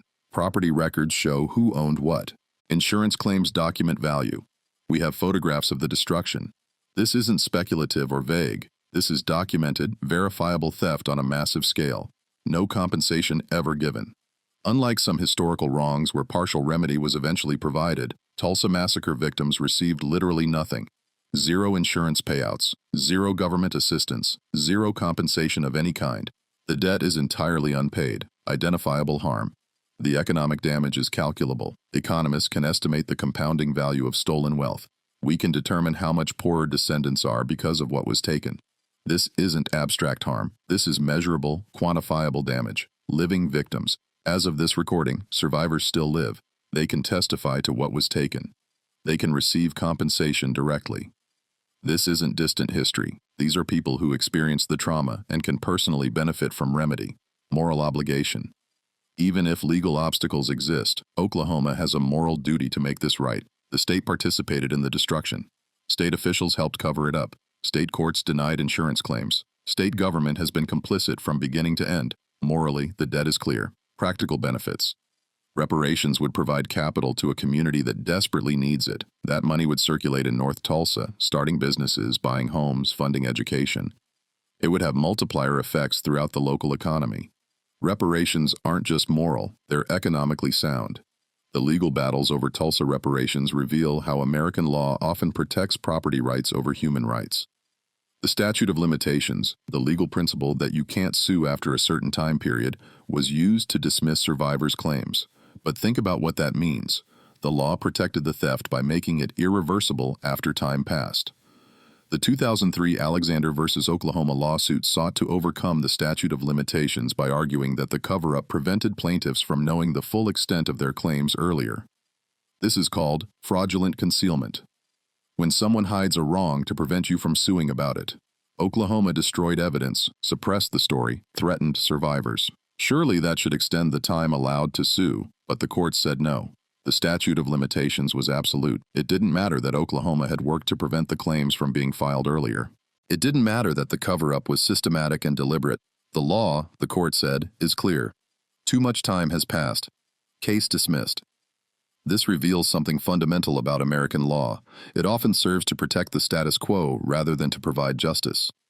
Property rights, including the right to keep what you've stolen, if enough time passes, are sacrosanct. But human rights, the right to remedy for documented harm, can be dismissed on technicalities. Survivors who filed the 2003 suit were in their 80s and 90s. They'd waited their entire lives for justice. They'd been silenced for decades. They'd finally been allowed to speak. Oklahoma had finally acknowledged what happened, and then the court said, "Sorry, too late. You should have sued earlier." Earlier when you were being threatened, when evidence was being destroyed, when the story was suppressed. The cruelty of this is staggering, and it's not unusual in American legal history. The law has consistently been used to deny Black Americans remedy for documented wrongs. Reconstruction amendments were undermined by court decisions. Civil rights legislation was weakened by interpretation. And now, 100 years after the Tulsa Massacre, the law still protects the theft. But while legal justice was denied, historical truth continued emerging. And one of the most significant developments was the search for and discovery of mass graves. For 80 years, survivors testified that they'd seen mass graves dug. They described watching bodies loaded onto trucks. They remembered hearing about burial sites. White Tulsans either denied this or claimed not to know. Official records said nothing about mass graves. The documented death toll of 36 didn't require mass graves. 36 bodies could be buried individually, but Black Tulsa knew. The knowledge was passed down through generations. Survivors would point to locations. There's one in Oakland Cemetery. They buried bodies at New Block Park. Some were put under the railroad tracks. The knowledge existed in the community even when official history denied it. In 1997, when the Oklahoma Commission to Study the Tulsa Race Riot began its work, investigating mass graves became a priority. If mass graves existed, they would prove that the death toll was far higher than claimed. They would be physical evidence of the massacre's true scale. The commission hired archaeologists and used ground-penetrating radar to scan suspected locations. At Oakland Cemetery, radar showed anomalies consistent with disturbed earth and buried objects. At New Block Park, similar findings. The evidence suggested survivors were telling the truth, but actually excavating was complicated. You need permission from property owners. You need careful archaeological methods so you don't destroy evidence. You need forensic experts to examine what you find, and you need political will to proceed despite opposition from those who'd rather not know what's buried. The first real excavation didn't happen until 2020, 99 years after the massacre. Tulsa Mayor G.T. Benham authorized the search, making him the first Tulsa mayor to seriously pursue this. The timing, just before the 100th anniversary, wasn't coincidental. The centennial brought renewed attention, and Benham recognized that the city had to confront its past. Excavation began at Oakland Cemetery in July 2020. The team used careful archaeological technique, removing soil layer by layer, screening everything, documenting every step, and they found what survivors said would be there: mass graves. The first excavation uncovered remains of at least 12 individuals in a trench-like burial. The bodies were not in coffins. They were laid directly in the ground quickly and without ceremony. The trench was exactly where survivors had indicated. Forensic analysis of the remains showed evidence of violent death, gunshot trauma, blunt force trauma. The pattern was consistent with massacre victims, not normal cemetery burials. Further excavations in 2021 uncovered more remains. As of this recording, more than 30 sets of remains have been exhumed from suspected massacre burial sites. DNA testing is being conducted to try to identify victims and match them to descendants. Forensic analysis continues to determine causes of death and build understanding of what happened to these people. Finding mass graves proved multiple things. First, survivors were telling the truth. For 80 years, they testified about mass burials, and for 80 years, authorities dismissed their testimony. The graves proved survivors were reliable witnesses. Everything they said deserves to be believed. Second, the death toll was far higher than 36. You don't dig mass graves for 36 people. You bury 36 people in normal graves in existing cemeteries. Mass graves mean the death toll was high enough that normal burial wasn't practical. How high? We may never know exactly, but the graves prove the official count was a lie. Third, the massacre was organized and coordinated. Mass graves don't dig themselves. Someone had to order their excavation, organize their filling, and decide to hide them. This wasn't spontaneous violence that got out of hand. This was planned destruction with deliberate cover-up. The discovery of mass graves finally gave physical evidence to what survivors had testified about for a century. Their words were no longer the only proof. Now there were bodies, evidence that couldn't be denied or dismissed. But the excavations also raised painful questions. These are someone's ancestors. These remains deserve proper burial. But first, shouldn't we try to identify them? Shouldn't families know what happened to their relatives? But how long do you keep remains in storage while conducting analysis? When does the search for answers become its own form of disrespect? The families of massacre victims are divided on these questions. Some want the remains analyzed exhaustively, every question answered, every identification made if possible. Others feel their ancestors have been disturbed enough that it's time to rebury them with dignity and let them rest. There's no easy answer. Both positions come from pain and from love. What's clear is that the excavations should have happened decades ago. If authorities had listened to survivors in the 1930s or 1940s or 1950s, if they'd excavated then, we might have been able to identify more victims. We might have given families closure when they most needed it, but that didn't happen because authorities didn't want to know what was buried. They preferred the lie to the truth. The mass graves are still yielding evidence. More excavations are planned. More sites will be investigated. The truth is still emerging from the earth, literally being dug up from where it was buried a century ago. This is what justice requires: the patient, painful work of excavation, not just of soil, but of history. Meanwhile, the three surviving eyewitnesses continued their fight. Viola Fletcher, Lacey Benningfield Randall, and Hughes Van Ellis filed their lawsuit in 2021, seeking justice in what might be their final years. In May 2021, on the 100th anniversary of the massacre, the three survivors testified before the House Judiciary Committee. This was remarkable. People who witnessed the massacre as children, now over 100 years old, telling Congress what happened and asking for redress. Viola Fletcher's testimony was devastating in its simplicity. I am 107 years old and have never seen justice for what happened to me and my community. I am asking for what was taken. Our homes, our churches, our future. I pray that one day I will see justice. I have been praying for a long time. Think about that. A 107-year-old woman praying for justice she's never received. A woman who witnessed an atrocity as a child and carried that memory for a century without remedy. If that doesn't move you, what will? Lacey Randall testified about watching her family's home burn, about running for her life as a 6-year-old, about the terror that marked her childhood and never fully left. We are not asking for a handout, she said. We are asking for what was stolen. We are asking for America to keep its promise of justice for all. Hughes Van Ellis, the only male survivor to testify, was 100 years old. He'd been a baby during the massacre, but grew up with its aftermath. He served in World War II, came home expecting the country he fought for to honor its veterans. Instead, he lived with poverty created by stolen wealth. I am a proud man, he said, but I am a poor man. My country did that to me. The testimony moved many in Congress. Promises were made about federal support for reparations. But as of this recording, no federal reparations have been paid. The lawsuit continues in Oklahoma courts, and Hughes Van Ellis died in October 2023 at 102 before seeing resolution. He waited his entire life for justice that never came. Two survivors remain, Viola Fletcher and Lacey Randall, both now 110 years old. They are the last living links to that day in 1921. When they die, and at 110, that day approaches, there will be no more direct witnesses. The story will be entirely historical rather than contemporary. That transition has meaning. As long as survivors live, the massacre remains a living memory, an open wound, a debt that can still be paid to those directly harmed. When they're gone, it becomes purely historical, and history is easier to ignore than living testimony. So, what does Black Wall Street mean today? Why does this story matter beyond being a terrible historical event? What lessons does it teach us about America, about race, about justice, about memory? Greenwood represents what Black Americans can achieve when given opportunity and when allowed to build without interference. In 1921, just 56 years after slavery ended, Black Tulsans had created one of America's most prosperous communities. They'd built banks, theaters, hospitals, schools. They'd accumulated wealth, educated their children, created institutions. They'd proven that Black people, given a chance, could equal or exceed anyone's achievements.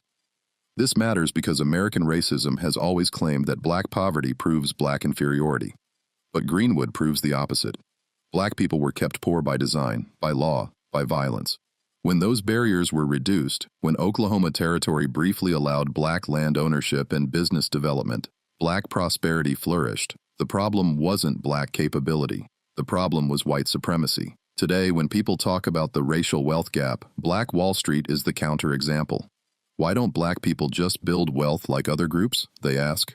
Black Wall Street is the answer. We did, and you burned it down. Multiple times in Tulsa, in Rosewood, in Wilmington, in dozens of other communities. Every time Black Americans built wealth, white violence or white law destroyed it.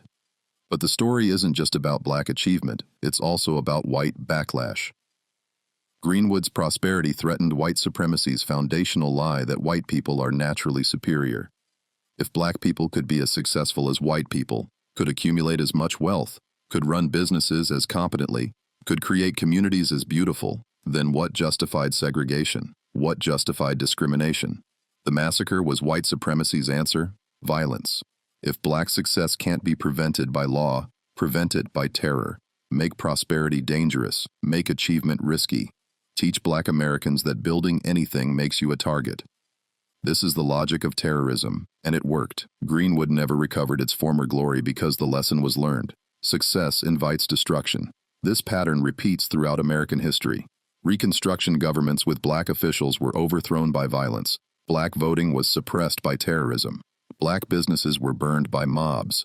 The violence wasn't random, it was strategic. It enforced hierarchy through fear. Understanding this helps us understand contemporary racial violence. The shooting at Mother Emanuel Church in Charleston, where a white supremacist murdered 9 black worshippers. The Buffalo supermarket shooting, where a white supremacist targeted black shoppers. These attacks follow the same logic as Tulsa, 1921. Destroy black spaces. Terrorize black communities. Maintain hierarchy through violence.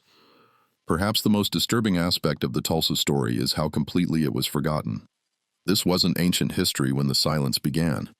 People who participated in the massacre lived into the 1960s and 1970s.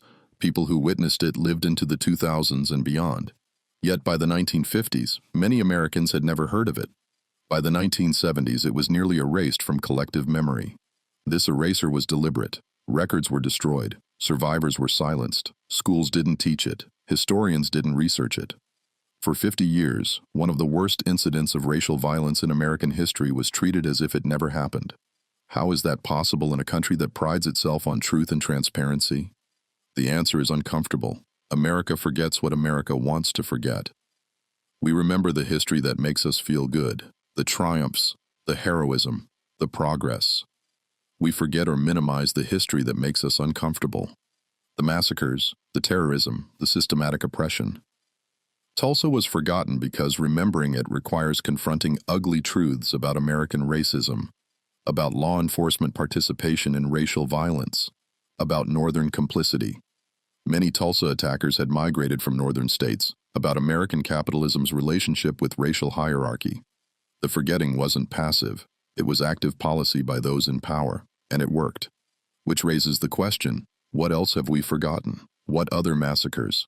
What other injustices? What other truths have been successfully suppressed? Tulsa was only remembered because survivors refused to stay silent forever. How many other stories died with their survivors because the silencing was more complete? Today's racial wealth gap is directly connected to events like the Tulsa Massacre. The median white family has about 8 times the wealth of the median black family. This gap exists not because of different work ethics or different values. It exists because of systematic theft and exclusion over generations.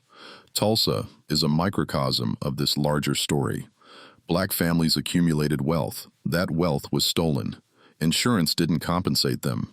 The legal system didn't help them. They couldn't pass wealth to their children.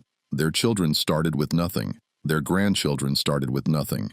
And today, descendants of Tulsa Massacre victims are on average far poorer than descendants of white Tulsans who lived in 1921, some of whom literally stole from black Tulsans and built generational wealth from that theft. Multiply this by every other instance of racial violence, every discriminatory law, every redlining policy, every exclusionary practice. The cumulative effect is the wealth gap web.